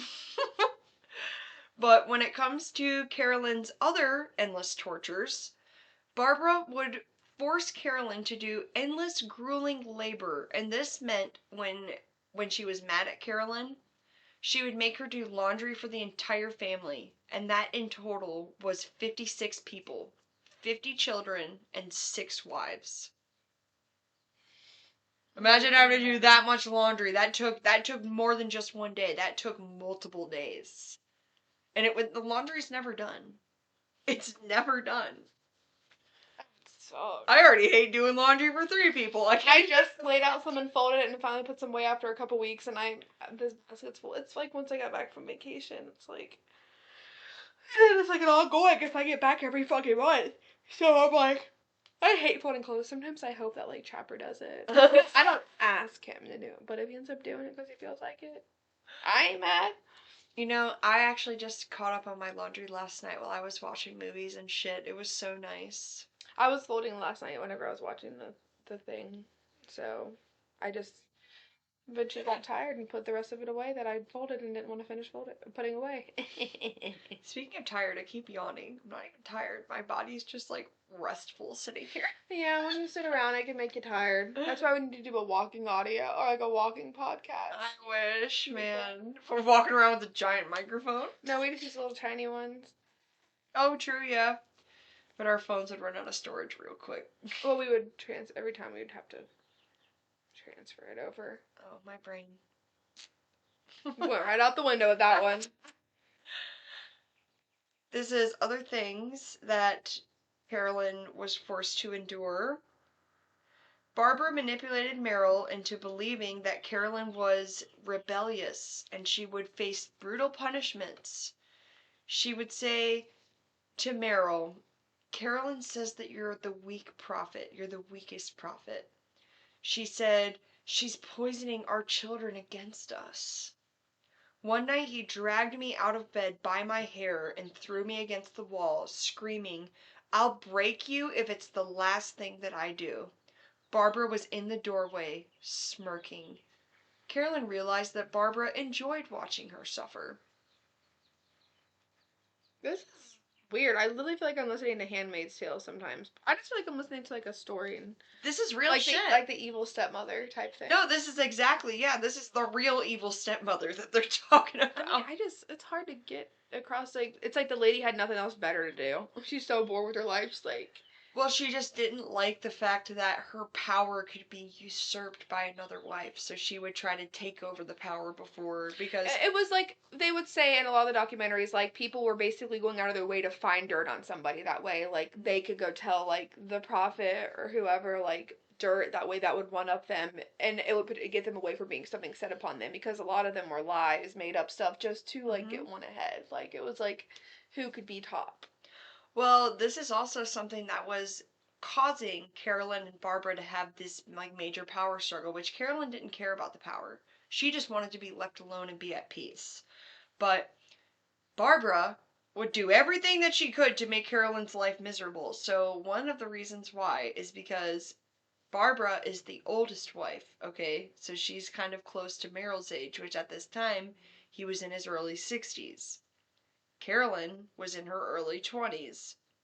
Well, I guess at one point, he would sleep with Barbara most nights, okay? Because she would cry and beg him to sleep with her. Well, at one point, he was getting out of bed with Barbara in the middle of the night when she was asleep, and she would come into Carolyn's room and then would have sex with her and then say, I need to get back to Barbara before she wakes up. He didn't want to do it with her. Like, he didn't want to, like... He didn't want to have sex with her. With Barbara? Yeah. But if he slept with Carolyn all the time, then Barbara would get jealous and say, you don't love me anymore. But why did he care so much? I mean, essentially, he shouldn't have gave a fuck. But obviously, he had some type of feeling for that woman. Like, he loved her, but he had other wives, like, that were young, and he knew that she would get jealous, but it's just the way it was. And it's like he tried to make her happy by hiding it, even though she knew that they were his wives and that he was having sex with them. It's weird. It's the weirdest power dynamic. But this is the story of the Christmas gift sabotage. So this is one of the most heartbreaking moments when Barbara destroyed Carolyn's attempt to give her own children a shred of happiness. She said, I would save scraps of fabric for months because we had to make our own dresses. And she used this fabric to make her daughters some very simple dolls for Christmas. When Barbara found out, she waited until I was asleep. She stole them and burned them in the fireplace. Oh my god, there's a bird out the window. There was a woodpecker yesterday. Well, when she burned these dolls the next morning, I had to tell my children as they were crying that I could not give them any gifts that I wanted to give them. And Barbara went in my face and said, "This is what happens when you disobey your God." God don't have nothing about giving gifts. I just think she was just jealous that she was a nice person, essentially, probably. And, like, when someone's all evil and hateful and they see you being good, it's like Cinderella. It's like the more they see you being nice, they're like, we don't like nice. Yeah, Like, me. It's fucking weird. After many years of abuse, Carolyn finally reached a breaking point when she finally stood up to Barbara and Merril, and she said, "If I do not protect my children, she's going to hurt them." And she said in her book, "I snapped and screamed at Barbara. I said, 'You're not God. You're just a cruel and miserable woman.' Merril backhanded me so hard in the face that I fell to the floor and I just laid there. Barbara leaned down and whispered in my face, 'You'll never win. You're nothing.' At that moment, Carolyn said, 'I'm going to escape this.'" So, like, Merril didn't care that he was hurting his own kids? Or, like, Merril didn't care that she was hurting his kids? No. Because she would spin it to him another way probably when they were alone. And be like, "I'm not hurting them. She's hurting them because of how much she disobeys She would learn you how and to. God." She basically used God with the lies, and that was the way to get people to believe you. Is like, God came to me, and He said that you were acting upon immoral faith. Like, they'll say some shit like that. Like, and He said to me that you will be punished. And like, if you do not do this, like, it's just so weird. Like, It's the whole power struggle thing. I don't like God bullshit dick. Like, I'd be like, they don't even know those words. Actually, they're very well worded. Some of them are. I actually like. They're very smart for not going to like, school like at a young age. Like some of the girls that got out, like she was saying words that I had to look up that I didn't even know, and they're basic words for certain things that I need to be using that in my normal like day-to-day conversation. Well, in the FLDS at the time, they really encouraged reading before Warren just took away all of the books, because at one point he said that you could not read books. So there were regular books in the community before Warren was there. Yes, so they were very well read, and they would read, literally she said that when they would run out of books to read because they would need to go to like a thrift store to like buy more books, they would just read out of the encyclopedia. That makes sense because they didn't want to watch TV. They were, I mean, that's kind of nice. It's like you have nothing else better to do. Why not learn? And, you know, I mean, I think parts of it are nice, but also the control is bad. But like learning how to like be self-sufficient and like reading and becoming like knowledgeable in the language, I think those are just a few good things I guess you can get. But yeah, like these women are very well spoken. Like, I don't know, for sure. Well, Carolyn wrote about Merril's wife, Barbara. She said, "She was his enforcer, and she made sure that every one of us knew our place, and our place was beneath her." And he wanted her to stay top, right? He didn't want her because she made him like feel bad. I don't know. I feel like she also like manipulated him as well, and he let her like. But usually a man would let a woman do that, so it kind of fucks with me. Like, Because he loved her.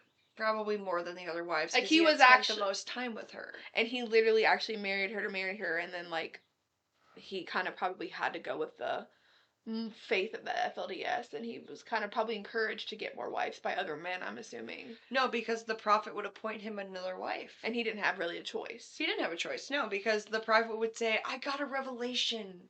You're going to marry Tammy. You're going to marry Carolyn." Yeah. So with my like researches, it wasn't on the outsides of like the like what's his name? What was he? He was so there's the prophet, and he was the what? There's Rulon, his dad. No, this guy. Merril. Who was he again? The bishop. The bishop. So it's like the prophet. I learned about the prophet's wives and stuff, like, but not like how the bishop would be. So like, it's just, and like the prophet, he was a weirdo, but he was like, it was definitely a fight for attention. And imagine there being 6. That's hard. But imagine 30. I can't. I mean that the power struggle. The prophet had even more, and women fought to be like needed for attention and stuff, and so I guess it wasn't mentioned that they would fight in the sense of like, but there was an underlying like need for attention and who got to get it first. Like even though it might not have been spoken all the time, there was definitely like who's gonna get in that room, like with him, like who's the top dog, like, you know, because then you know you're in his inner circle basically if you're around him more and everything like that. Well, this is apparently something that Carolyn notes that happened throughout her time in the FLDS, and she said that many men and women would weaponize their abuse, saying that their abuse was God's will. Like the abuse that they did to them was the God's will to hurt them? Yes. Well, they actually, yeah, they appraise like discipline and stuff to kids and stuff. Like, you know, if you did something wrong, like you were gonna get disciplined physically. And this is actually the one point where Carolyn finally was getting the courage to break free was after the story of when she was basically backhanded, thrown to the ground. Barbara went over her and said, "You're nothing." That's when she realized that how many years of oppression is she going to take? And she said, "No one was more surprised than I to realize that my newfound freedom would be purchased by giving up my life and eternity in heaven with my husband and my other wives and settling for hell." So she was thinking, so this is literally the doctrine that they preach, okay? They preach that you will be going to heaven when you die with your husband and all of his wives, and you'll be with them forever and ever and ever and ever and ever. So she was thinking, like, so if I'm going to go to heaven and be there with all of these people who hate and try to hurt me, going to hell sounds a lot better. She's like, at this point, I don't give a fuck. Even if she did believe in what they said, she said, I don't want to go with I don't even care. I'll go to hell at this point. Because hell is basically heaven, so it could be worse. Yeah, she said that going to hell sounded much sweeter than to go to heaven with all of her sister wives. And they also believe that you will be eternally pregnant in heaven. So you will give birth and then just immediately become pregnant again. Ew. Oh my god, that's like a nightmare for some people. AKA me. Yeah, when I told my mom this, she goes, "Why would any woman want to be eternally pregnant? That sounds like hell to me." That is hell. That's like a prison sentence for a woman. Damn. I'm gonna just be in pain over and over again. Oh, God. So then she started to realize that if she did not leave the community, her daughters would be forced to marry old men. And they also would get to the point of the age where they could believe into the community and not listen to their mom, and they could make their own choice eventually to where they'd want to stay if their mom chose to leave because they believe so much in that community. Oh, that happened. Which happened to some of the women, like there was a few that were younger, but one of the older ones decided to, like, I think 3 of them decided to stay. Whoa. Because they're like, you know, they're 18 or older, and they're like, Mom, you don't have to make me leave. And a lot of them, because they were just indoctrinated just enough. And that's all they knew, and they believed in it, and they stayed. Yeah, and she said that she hasn't talked to him since then. Like, yeah, because you're excommunicated after you leave. You can't talk to them ever again. Just like in Scientology. Weird, huh? We call the FLDS a cult, but we call the Scientologist a religion, kind of. But whatever, that's what the media wants you to think. But Carolyn's final straw was when she realized that Merril and Barbara were willing to let one of her children die to maintain their control. And this is that story right now.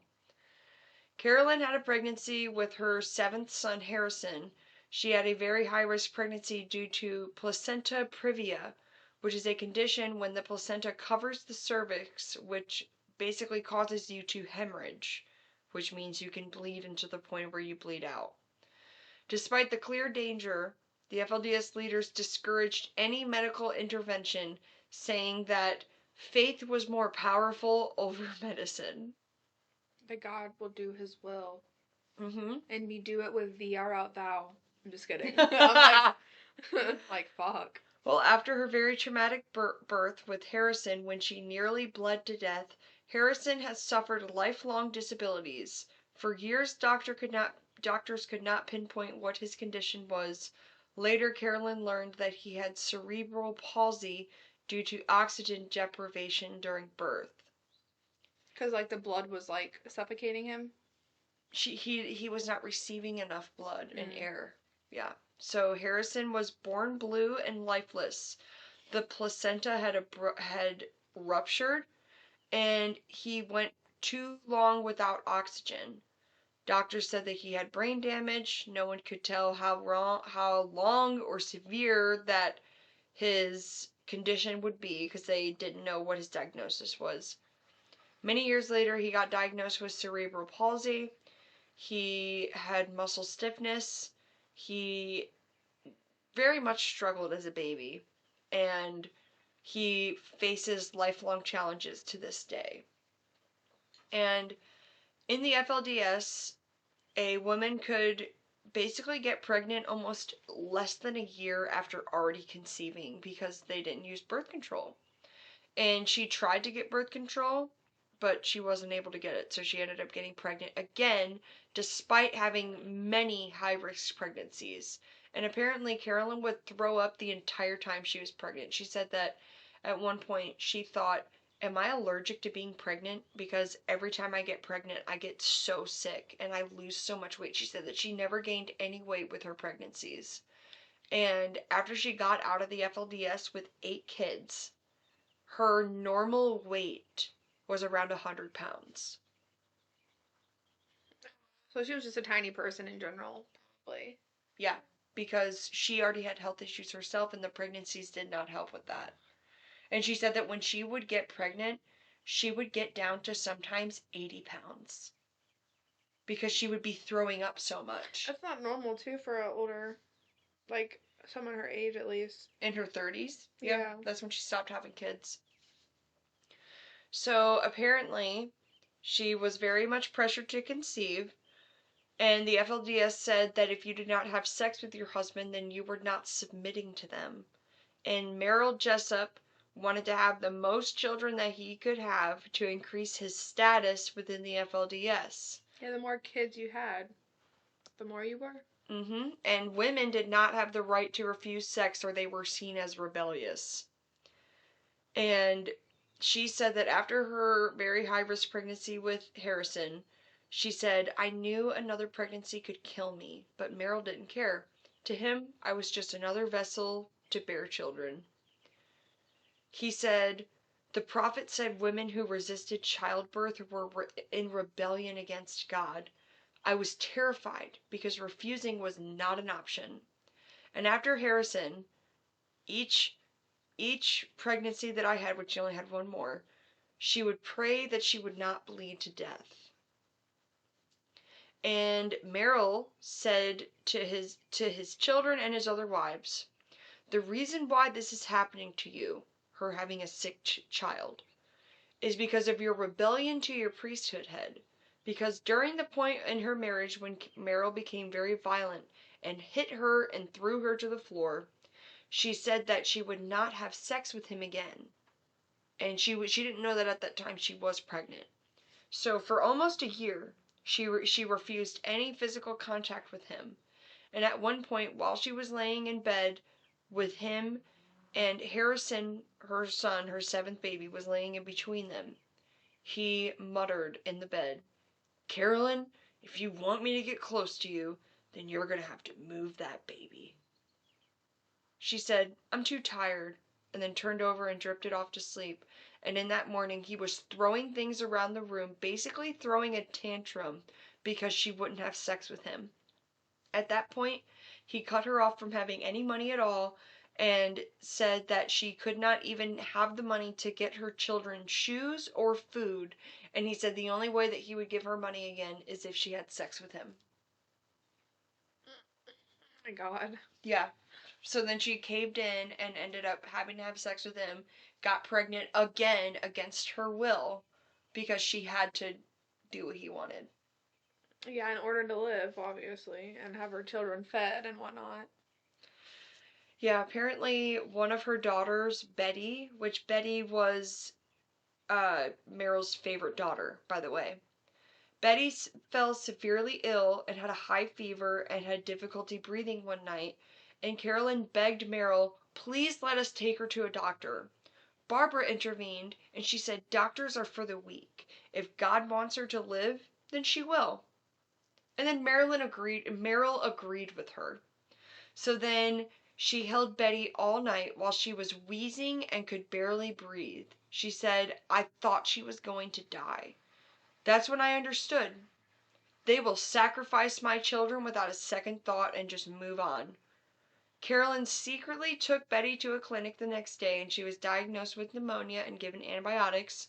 When Merril found out, he raged and said that she was in defiance against him. But Carolyn no longer cared, because she said, at that point, I was already planning to escape.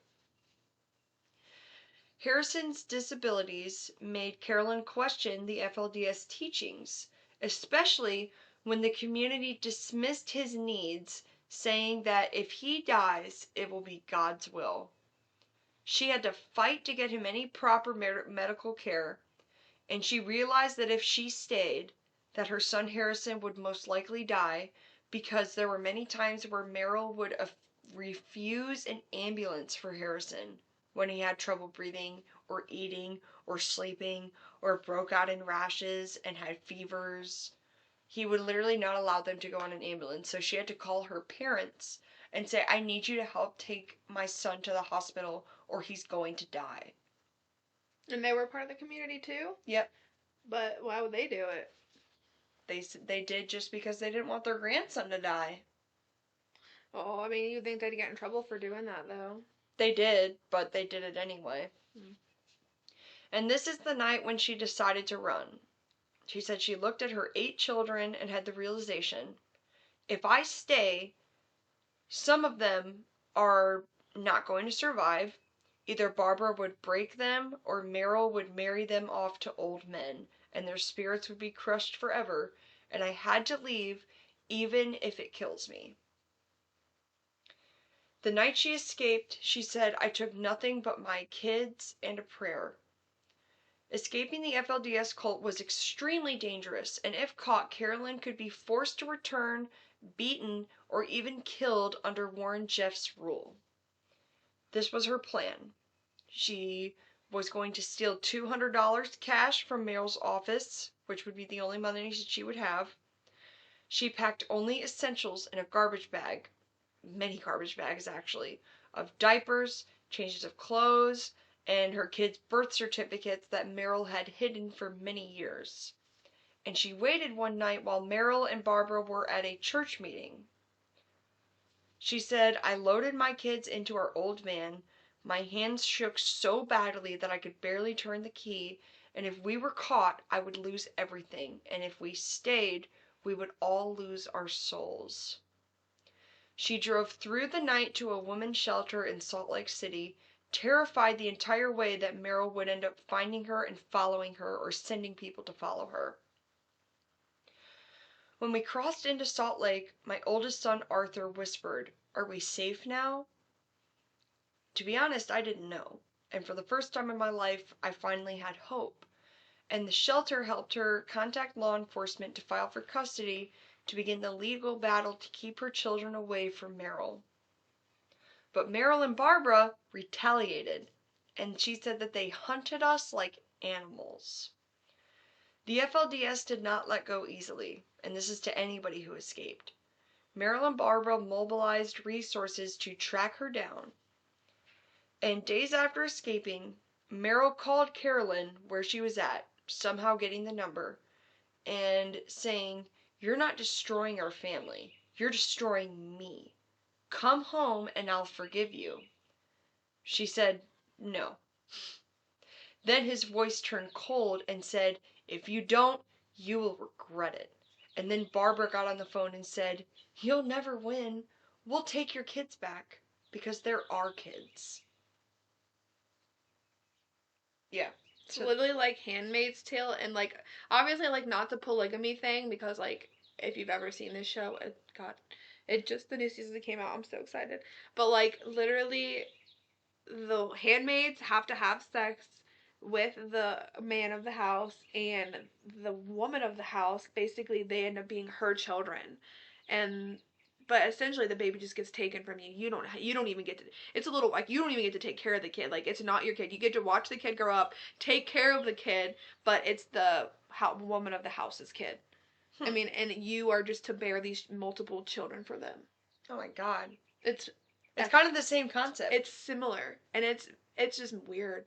It's messed up because she's like, those are our kids. So she just made me think of like the women of the house, like, because like they think those are their children even though they didn't birth them, because a lot of the women like in Handmaid's Tale like didn't have fertility. There's a lot of fertility issues, so like to be able to have kids is like a blessing, and a lot of women didn't want kids, or like, oh, you can't make me, like if you unwillfully, like if someone doesn't want to have a kid they shouldn't have to, but like a lot of women like, because it's set in this day and age, and then all of a sudden, like I need to seriously watch this show. it's crazy. Every time you were talking about things, I keep thinking of clips of the show because it's so similar, very similar. The dressing and like the old ways, and women don't have like word, and like it's just weird. I wonder if Elizabeth Moss like mixed Scientology and FLDS ideology. Oh no, bro, because it's weird. It's very similar, honestly. Fucking with me. Like I keep thinking. Well, that's why I can envision it too, because I've seen Handmaid's Tale. Well, the FLDS would force Carolyn to deal with them endlessly stalking her. She said that cars would be parked outside the shelter with men sent to intimidate her the second she walked outside. She said that Merril and Barbara filed false CPS reports against her, saying that she was an unfit mother and she was dealing with psychological breaks. She also said that her siblings, still in the cult, would call her and say, we're trying to help you. We want you to come back. It's for your best interest. So it's like kind of a threat, but kind of like, come back, we still care about you. Or else. Yeah. Like what? So they started a legal warfare. Merril fought for full custody and would argue that Carolyn had abandoned her divine duty, saying that she was abusing her children, and Carolyn actually had proof that her children were being abused. She had many records of malnutrition in her children not getting enough protein, her children not even getting enough food to begin with. The doctor's appointments for her children, them saying that they weighed much less than what they should actually weigh for their age. She had those medical records. She had witnesses against Barbara's cruelty, such as Tammy. Tammy apparently agreed to speak out, but then she never heard from Tammy again. Probably got threats or something. Yeah. From the other community she was in. Yeah, because she was sent away to another community. They assumed that she was sent to one in Canada, but the community is huge. Like it spans across the United States. But it's mostly in Utah. Like that's where like the big community is. Yes. Like, 'cause it's like literally a gated community. Like you can't get in. And also, Carolyn had documentation of him marrying underage women. So women below the age of 18. Who? Carolyn had this. Documentation of Merril? Yeah, marrying 17-year-olds. And Carolyn won full custody, and this was actually a historic victory against the FLDS Church, because a lot of times the woman would be dubbed as being psychotic, and then the man would get all of the kids. So she was one of the first. She said, I didn't just escape for myself. I escaped because I knew that my children deserved a better life than a life of fear. And when I held them in our first real home for the first time, I knew no matter what Merril or Barbara did, they could never touch us again. Because the children were obviously afraid of, like, the Barbara. So. Yes, but although Betty and Arthur did want to return, they ended up not returning because Carolyn had basically pushed them to go to college. But yeah, they were trying to actively go back. That's the oldest two, was Arthur and Betty. Because that's, like, all they knew, It's just so weird to be controlled in that sense. She said that Betty and Arthur would tell her, "Mom, you're evil. You're going to end up sending us to hell with your rebellion." And she would be like, "You guys are just brainwashed." And they weren't allowed to celebrate Christmas. They weren't allowed to celebrate birthdays. And apparently, during like the end of the book, they were celebrating Christmas, and she had brought Santa and some elves and Mrs. Claus to the house with tons of gifts. Stuff that the kids have never seen in their life. Betty was about 15 or 16 at this time. Betty literally told the kids that they were all going to hell and that she would burn all of the gifts. Yeah. How old was Betty? About 16. Oh my gosh. Yeah. And see, she was just before 18, so if she was 18, she probably would have stayed and wouldn't have left if she had the choice. But she didn't have the choice, and those were her kids, so she took them. Well, Carolyn said that she took Betty to another room, and she said, "You will not ruin Christmas for me. This is the first Christmas that my kids are going to experience, and me. You are not going to ruin it." She said, "If you don't want your gifts, I'll throw yours away. We're going to let them enjoy their gifts." After that, Betty shut up. And then she also said that when they first broke out, Betty would not eat. She said that she would refuse food, and she would say she's fasting, praying for them to return. And then she said that every night she would leave little bags of like chips and granola bars and water for her right outside her door, and then every morning they would just be gone. So she was eating. She was just trying to be stubborn, basically. Yeah. She's like, "Oh my god, chips, I've never had these before." Like, yeah. She was like, "Shit, that's probably what got her, is all that snacks." Mom, like, fueled her into the American lifestyle. Like, here's some chips. Like, because kids can't fucking, once you get that addiction, they're like, fuck this polygamous shit. I'm about to be addicted to chips and pop. Yeah. Yeah, she said that when the kids all went to McDonald's their first time and had their first Happy Meal, she said that they were all, like, in shock. They were like, "This food tastes so good. This tastes better than anything Barbara made." Oh my god, dude. And she had 8 kids, right? Carolyn had 8 kids, but they had 56 kids total. Yeah, but, like, she took her 8 kids with her. Yes. Yes. So, Merril Jessop remained one of the most high-ranking FLDS members until his death in 2020. Barbara ended up dying in 2009, and she said that this was actually during the time when they were escaping when Barbara died, and they don't know why or how she died because they assumed that she had a heart attack because she was so mad that they got away. Like, she's like, "Oh, that's to me." She always says, "You'll never win," and then like she finally realized they won, and she's like, "Yeah." She probably, but honestly, fuck that bitch. Like, she was a Miss Trenchbold hoe. This is the quick aftermath before we get into Warren Jeffs really quick. So, she escaped with no money, no job skills, and no support network. She lived in a shelter for the longest time, and she ended up getting a job and being able to write checks for herself and eventually getting her own house with her boyfriend, who she ended up marrying.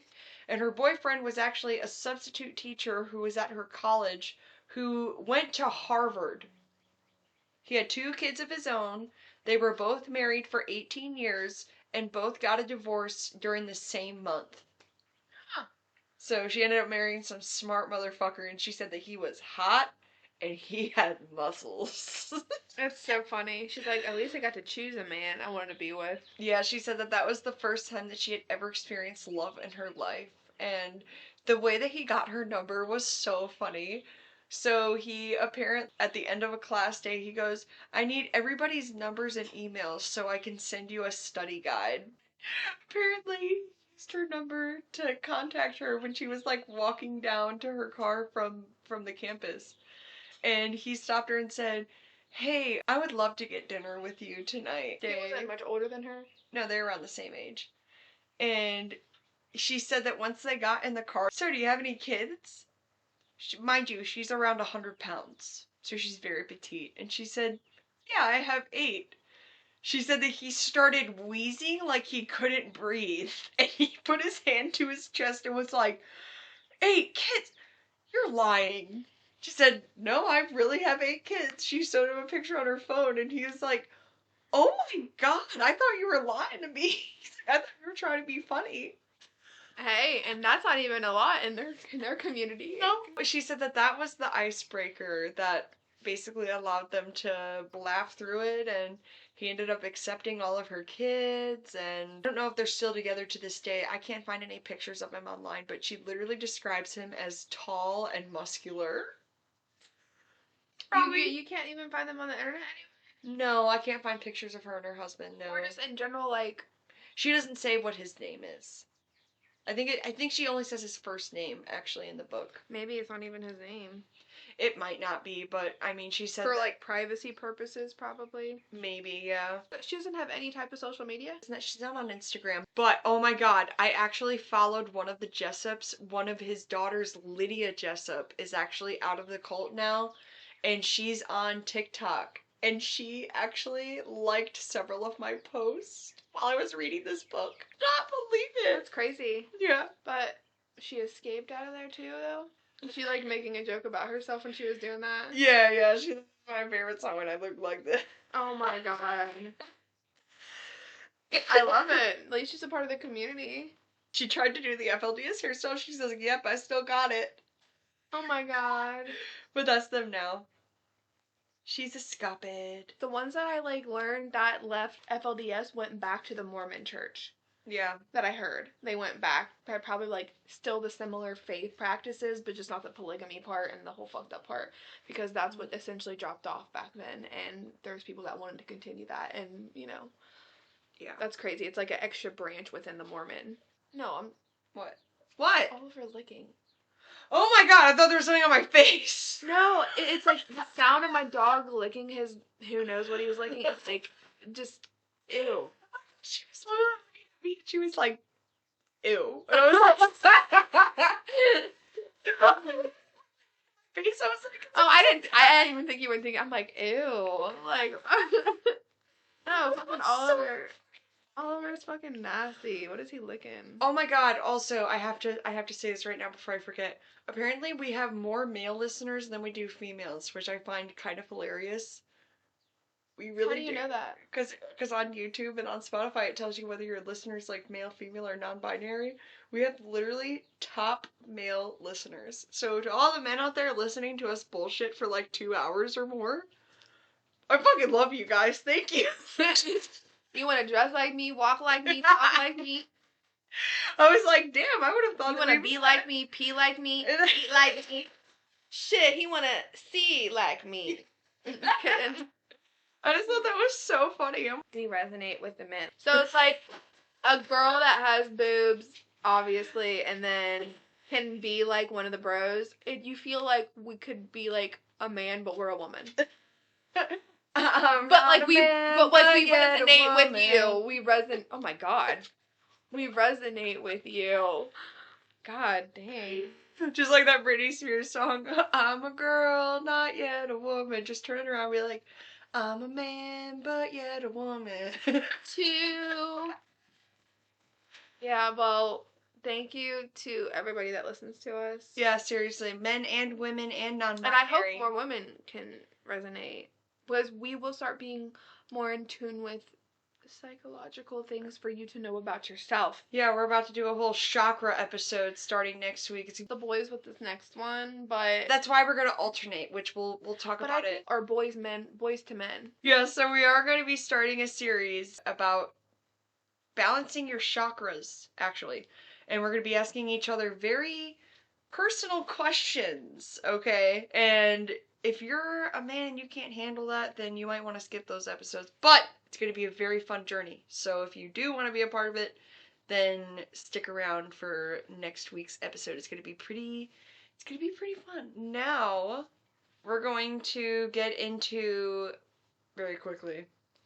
We're gonna get into the stories of Warren Jeffs. So Warren Steed Jeffs did not just lead the FLDS. He transformed it into a totalitarian regime, and he was using his rise to power using Nazi-inspired ideology. And during his time in the FLDS, before he was in power, it was rumored that he had many Nazi books and literature and was reading them. Almost like he was trying to use this information to his benefit. I think Weird. he had been doing a lot of bad before he came into power. This is completely, like, not, it's kind of not similar, but it is in a sense of, like, what he did. Like, there was a point in time where he was having people write to him letters of, like, their sins and stuff, and I guess he was having Naomi read these sins, and she read a letter from his sister, and it was basically, like, saying how, like, her father, or her brother, basically some man within her life essayed her, and that the only one who ever did that and that it was okay to do it was him. Was talking about Warren. So essentially, Naomi read that and was like reading it, and the letter from her sister, his sister confessing, and it was basically saying that he had essayed his sister, and she thought it was normal, right? She was like, the only one that had ever done it and that I was either okay with it was you. Because he must have done it to her when they were young and stuff, is what I'm saying. Mm-hmm. So this, Naomi was reading it, the letter to him, and this was when he was in jail at the time. So this was like, it was a letter, and she ended up finding out things that she's like, I hoped it not to be true, but things were true.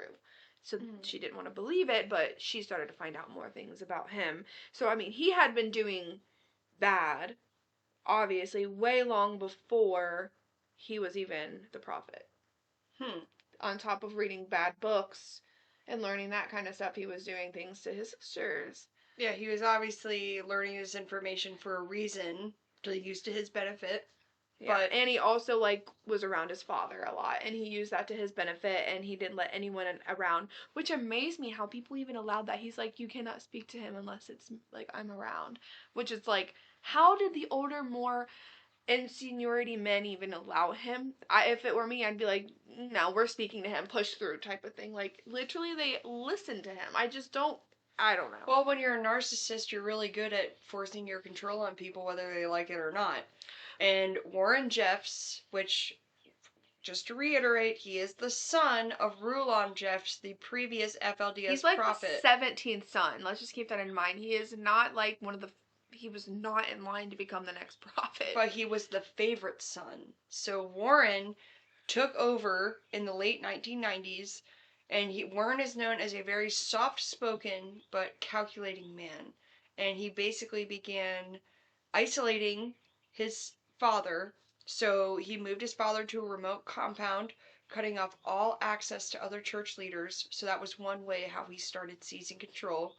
Also, he would claim that Rulon, when he was too old, basically right before he passed, said that God had given him a vision that he was to be the next leader of the FLDS group. And Naomi was there scribing that, and she had to read that. She was there to hear that he had had a revelation that he was to be the new prophet.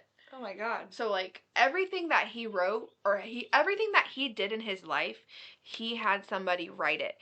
Even at night, if he wakes up and she said he would just start shaking. And he would say something like, it's coming, like, and he would just start saying, she would record everything he did. If there was a whole document of his day-to-day life, and basically it would be the word of him, and they would be made later on for people to read of, like, things that he said, basically. Oh my God. It was crazy. That's probably what all of the prophets had then, was like a scribe. And that was she became his scribe, and she was a former wife of Rulon. Well, in 2002, the night Rulon died, Warren declared himself as the new prophet, and the FLDS descended into madness. And he went from a very quiet son to what he called himself as God's mouthpiece. And those who questioned him were excommunicated. He kind of did similar to like Scientology with Mr. Cabbage. Like anyone he felt in threat, he kind of like shunned them. Like, because he didn't want anything to happen. Do anything to silence them so he could maintain power. And this is very disturbing. Warren Jeffs had a fascination with Nazi ideology, which he blended into the FLDS doctrine. And Warren Jeffs literally preached in sermons that FLDS members were a part of a pure white race chosen by God. He banned all African American members, saying that they were cursed. So there were former African American members? Yes. Mostly in Canada, apparently. But he banned them and said that they were not allowed to be a part of God's pure race, which is very much emulating the Nazi ideology, which is fucking disgusting. He also believed that certain men were worthy to marry multiple teenage girls in order to produce perfect offspring, meanwhile exiling over 200 men and boys when he first came into power to reduce the competition. Literally just exiled them. That was one of the boys I told you about. He just got sent away, and they're not allowed to talk to nobody anymore. Apparently, work. This is what they used to do to exile them. He literally got a bus, went to each of their houses, picked them up, and then dropped them off on the side of a highway with just clothes on their back. Damn. Yes. I guess there's different forms of it. Whatever this boy happened, like, he was just sent away to work and get a job and figure it out, but the money that he was earning had to be sent back. Like, that unpaid labor, essentially. Well, former followers reported saying that he had SS manuals and Mein Kampf, which is Nazi literature. And he also would make them listen to recordings of Nazi marches. And Carolyn noted in her book, suddenly sermons were not about Jesus or about the Christ. They were about obedience, bloodlines, and destroying the wicked. She said, I felt evil for even listening to it. And yeah, and basically what they would do is they'd make you read stuff like every morning from like stuff within their community. Like, yeah, you would have to read like devotionals and stuff that he would write. And here are some of the twisted rules that he began using, and some of these literally broke my heart. So the first one was, one of the most shocking changes was banning any FLDS children in public schools. He said all children have to now go to FLDS run compounds in order to prevent any worldly influence. And in the FLDS schools, again, they're not learning science, they're not learning biology, they're not learning history, they're only learning about the church. And if like pray on the hour, like your devotion is basically to the church. Like your life is to, like, I'm going to keep saying it, you have to prove your worthiness to be able to ascend and be the greatness and come back and be the few. Like, it's just like a whole, you have to prove your worthiness to ascend, essentially. And that's you basically giving your whole life up to anything they tell you to do. That's what it is. And if you don't, then either you're sent away in consignment for two months, 2 years, you're alone completely, or you get completely kicked off, you get exiled, you're a non-FLDS member, or you're still working for them, but you're not in the community. I mean, it's madness. And it's also like terrifying to think that there are people who they would just deal with it. This next thing is the worst. Like, it literally scared, like, I literally almost cried reading this. So he outlawed toys, holidays, and pets. He called them distractions from God. One day he rounded up all of the dogs and cats and any pets that they had and killed them all. He did? Warren? Mm-hmm. Wait, I wonder when he did this. Some families gave up their dogs to a shelter before he could get to them, but some families didn't get their dogs and cats out in time, and those pets died a terrible death. I guess that explains, like, one of the women, when she got out, she was like, now we have our own house and we have pets, like, and we're not going by the rule day to day of they're under the God's law, like, thinking what could go wrong, like, so, I mean, I don't know. Apparently, it's speculated that he pew-pewed them all and then burned them all in a heap. I mean, that's crazy. Like, you would think that he would want to continue the way his father ruled, not be worse. No, I mean, when you have psychological issues, though, he obviously did. And Anything, since being a narcissist, you will believe the things you say, to the point it did happen, and everything like that. Like, you say something happened, even if it didn't, it happened in your brain, no matter what anyone says. Well, these are some other things that he made them do. Apparently, women were now forced to wear prairie dresses with long sleeves only. They could not wear anything that was below the wrist. Or, sorry, above the wrist. Saying that even in the summertime, they had to avoid tempting men. And he also outlawed the color red. He said that red was God's color, and it was the color that Jesus would wear when he comes back for the second coming. And he literally said that they had to get rid of anything red in their house, any red clothes. They were not allowed to wear red. And then Carolyn said that night, she was like, the sunset never has red.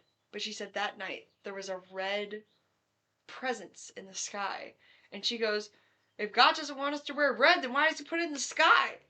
Like, sarcastic, like, fucking shit, I can see it right now. So then she was like, what about red flowers? Are those an abomination to God too? She said that she did not believe him when he was saying this.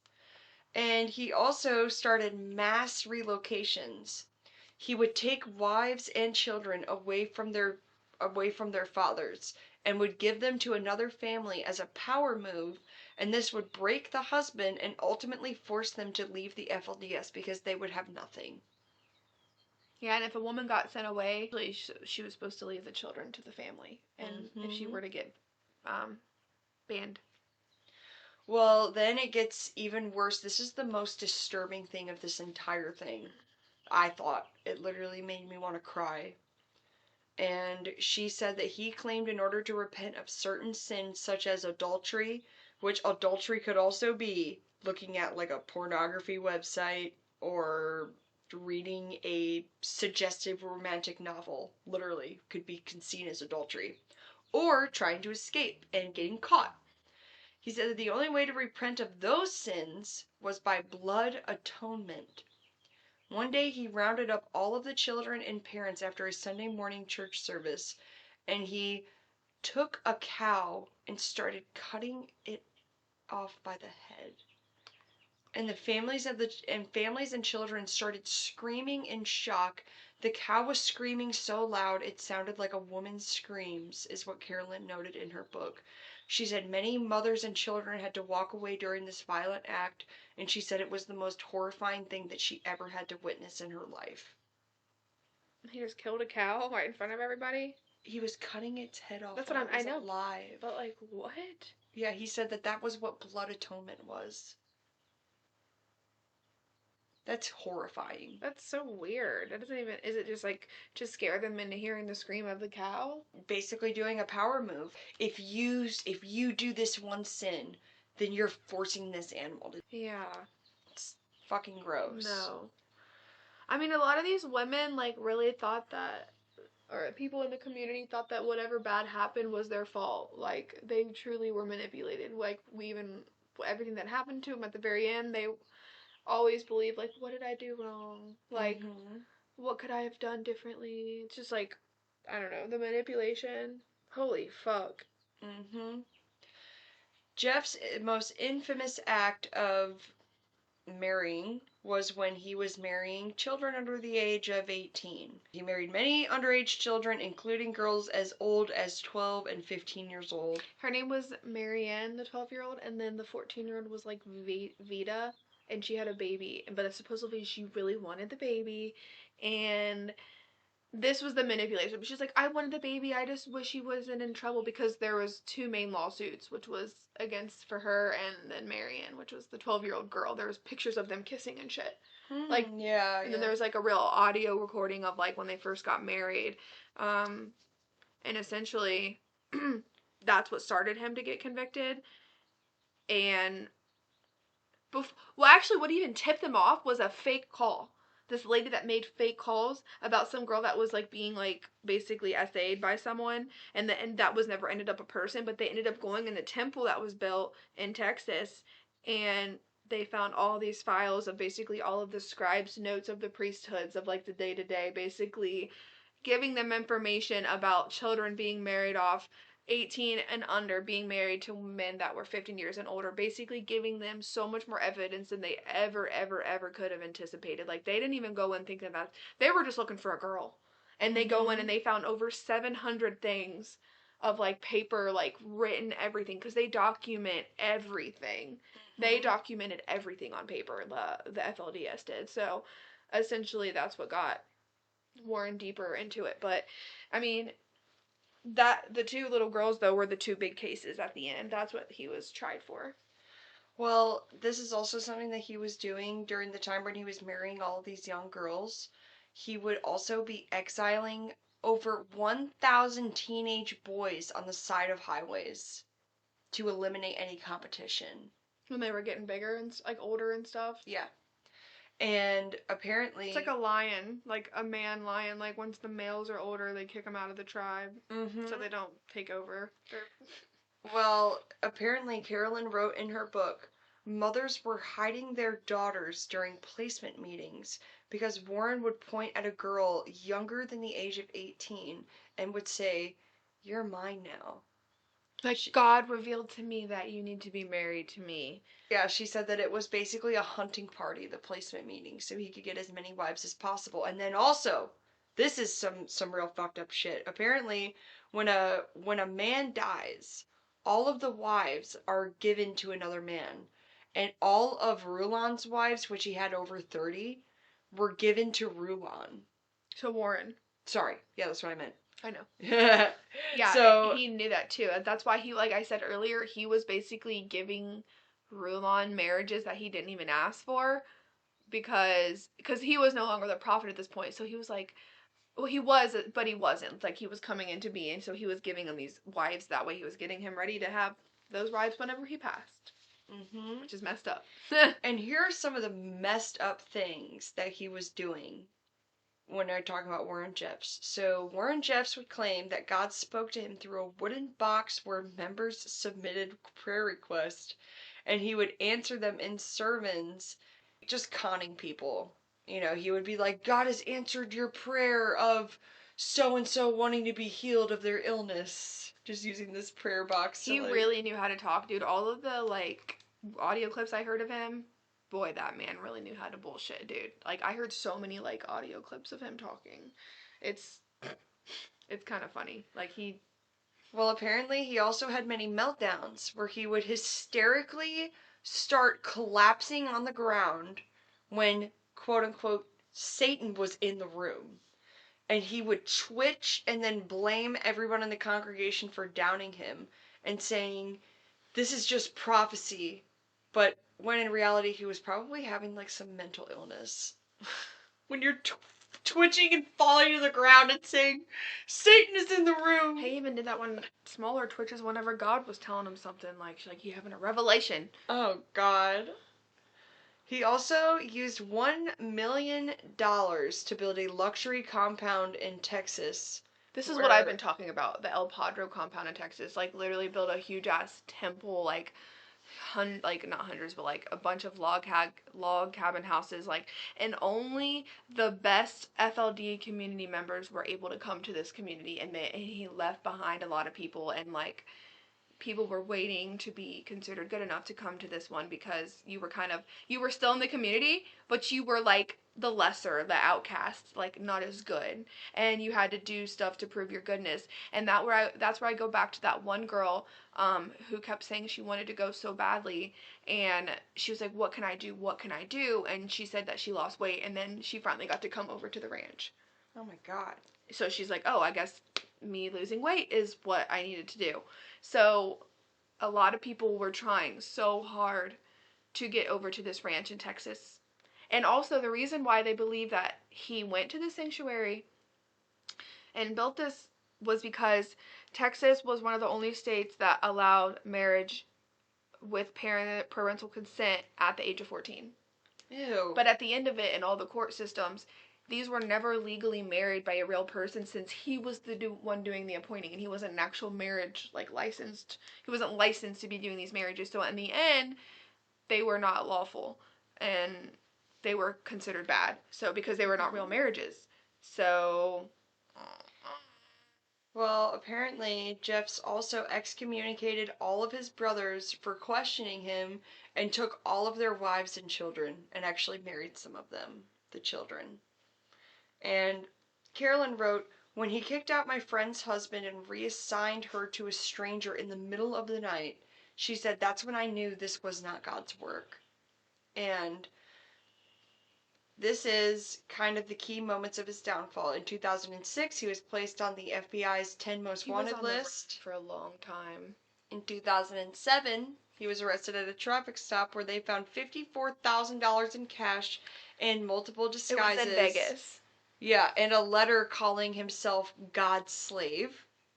He also, in 2011, was convicted of child SA and was sentenced to life in prison. Then those were the two girls I was talking about. Mm-hmm. Those were the two that they were legitimately able to get, like, those were the two cases they went forth with, because the Utah case got basically overturned, and then he got transported to Texas to deal with these two cases that were getting presented, because they found all this information in the temple that they weren't supposed to find. Yeah. They have video footage, like, all of them were recording them breaking down the door of the temple, like, from the FLDS members. They're, like, recording them, like, Texas Rangers coming in and invading the whole, like, Texas property. Like, that was his way to, like, hide and get away, because it was, like, a mile in. Like, the road was, like, a mile to get to the compound. Like, he bought it specifically to get away. And to be hidden. He was looking for months for that place. Well, here's Carolyn's final judgments on everything, because, I mean, she lived through Warren Jeffs. She said Warren didn't just abuse people, he twisted scripture into a weapon, and the FLDS was always cruel, but he turned it into a cult-like personality. And he was claiming that he was a real prophet that served God, but Warren was the prophet who served only himself. And she said that apparently, yes, I mean, you can find this on the internet, but she said he remains in prison today, issuing still deranged revelations through phone calls and letters to his remaining followers. And she said that even though he is infamous for what he did, that the community still sees him, or some of the women and children, they don't believe he's bad for what he did. They think that he's infallible, that he can never do any wrong. Along with his father's wives, Warren had a total of 87 wives and fathered more than 50 kids himself. As the sole leader, he had the authority to orchestrate and perform all marriages. He assigned wives to men, wives and children and men to each other who were not even part of the same family. He split families apart. He banished young male members from the church and many husbands. He took girls as young as 12 and 15 years old to be his spiritual wives, banned any socializing outside of the community, banned any technology such as computers or cell phones, unless to talk to him. I mean, he literally set up intercoms throughout the whole community when he was in jail, so they could still listen to what he was saying and still be in control of the church. He had everywhere, in houses, in the churches. And apparently, Carolyn said that he would do this thing that he learned from the Nazi books. And he would talk almost in a way to hypnotize people. So this is how he would talk. He would say, God has told me that if you will... Like, he would talk like that. And she said it was almost in a way to hypnotize people. And he would make these tapes. And in those tapes, he would be saying some really messed up stuff, and people would be buying these tapes, like, from him, because they wanted the prophet's teachings in their home to be able to be replayed. Yeah, it just gets so fucked up. The fact that he had power when he was still in prison was, and still does, even to this day, is crazy to me. I don't know. Well, this is really messed up. One of Jeff's children who was living outside of the church, Roy, 23-year-old Roy Jeffs, said that his father had isolated him from all of the other kids, and he said that he would want to talk to his family, but he would just never let that happen. And he said the harder he tried to be a part of his family, the harder he pushed him away from having any contact with the family. And Roy's half-sister Becky said that what I've seen of Roy is a boy who has tried with all of his might to please his father, but could never completely be accepted by him. And Roy was excluded from all of the other boys, and I never knew why. And it's speculated that his dad felt threatened by Roy because Roy was one of the more good-looking of his children. Yeah, really messed up. So weird. And apparently Roy died in 19 by suicide because he says that he never got to spend any time with his family even after he escaped the FLDS. Warren tried to commit suicide in prison. Yeah, I'm glad he didn't get to. He tried to hang himself by the toilet, and they sent him to the hospital for that. Yeah, and then they gave him paper clothes. Like, he tried to do anything. And like I said, back to the beginning, the fact that the prophet tried to do the worst thing to commit upon, like, in the community, like, he actually had admitted that he wasn't the prophet, and when he first went to prison, and then 2 months later, he's like, you have went through all of this, and I know I have tested you, but I am the prophet, and then he kept going on, and like, I mean, I don't know, this man just, he was broken for a little bit, but then he came right back. I'm like, I don't know. Well, this is actually one of the Jessop's daughters, Ruby Jessop, at age 14. I'm going to give a quick rundown of what was asked of her in court on trial. This is what was said. Ruby Jessop said, I was taken from Hilldale home in Utah to Caliente, Nevada. And this was in front of Warren Jeffs, by the way. The attorney asked, was this a legal marriage? No. Who performed the marriage? She says, Warren Jeffs. He said, were there other marriages in Caliente, Nevada that day? She said yes. After the marriage, Jessop sobbed, and the witnesses on the stand was asked if she had to consummate the marriage that night. She said yes. The attorney said, is that something you wanted?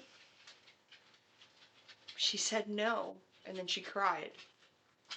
And they said, if you would have not done this, what would have happened to you?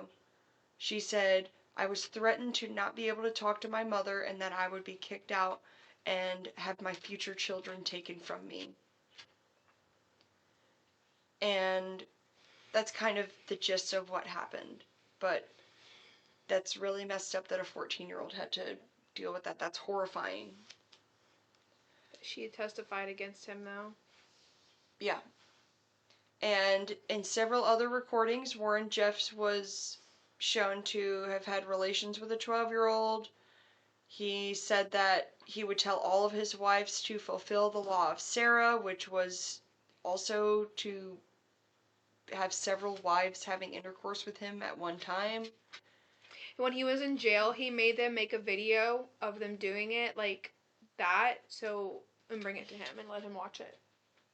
Ew. And then at one point, different as well, while he was like in prison, the CPS took in all the children when they got that information on the two girls, and they took all 400 kids away for 2 months. They could no longer decide that, like, just because it's happening in one house doesn't mean every single children is getting sexually assaulted.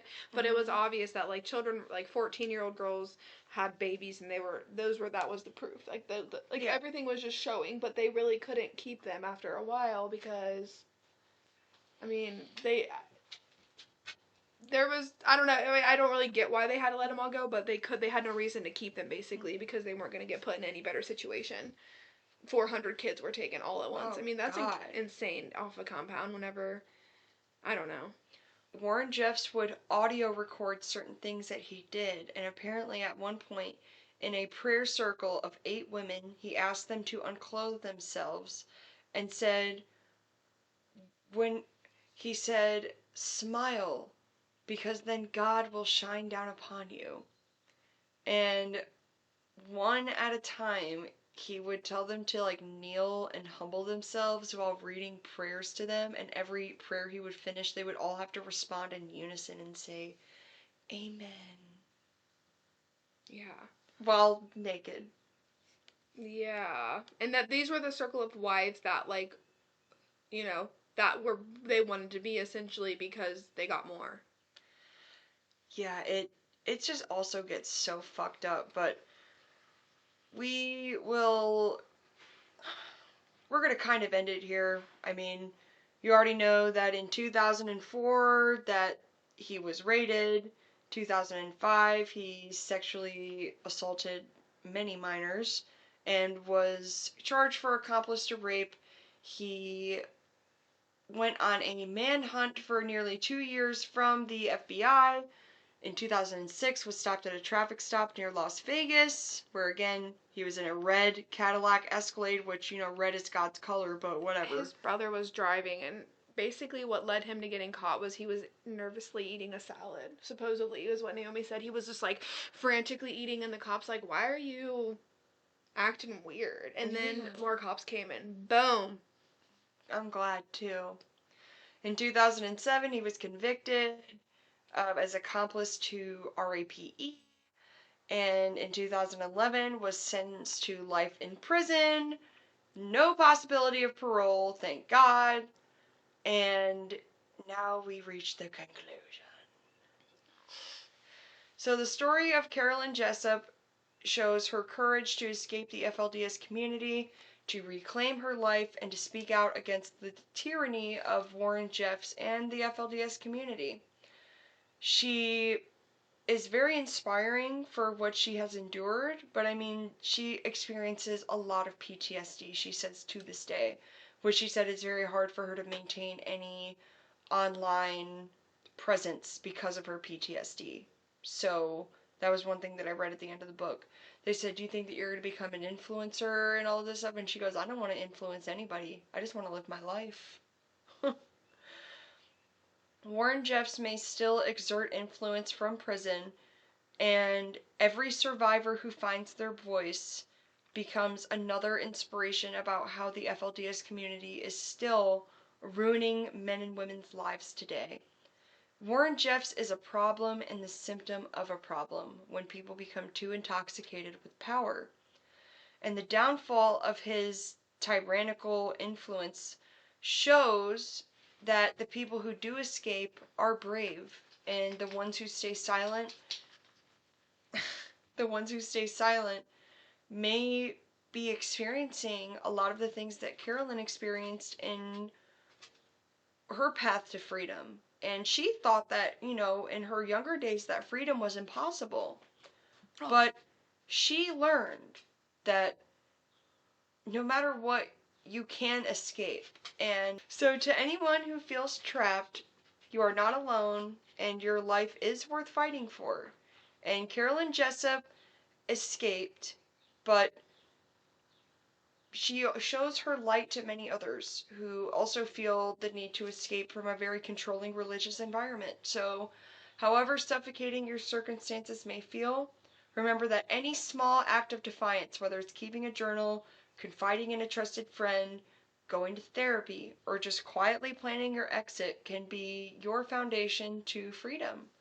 So the FLDS story is kind of horrifying, but it also shows that if you do go through something that is very terrifying and horrifying, that there is hope and you can escape.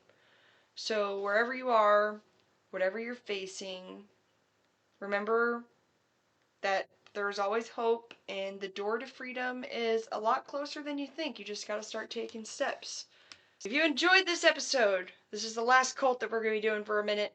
We might do just some true crime in between our chakra episodes, but we are about to start a 7 or 8 part series on chakras. So you will have to find out what that is next week when we get into it. But if in the meantime, we do want your input on this. If you want, we can do a chakra episode followed by a true crime or some other type of content and do one in between those episodes. But if you really like the chakra episode, we can just keep the series going for, the next 7 episodes. And you can learn how to balance your chakras with us, and we will help you balance yours as we balance ours with you. And you will see how that goes next week. So remember, in the meantime though, keep it chatty, Keep it nice. keep it sweet, because We will not be keeping it short. okay. All right.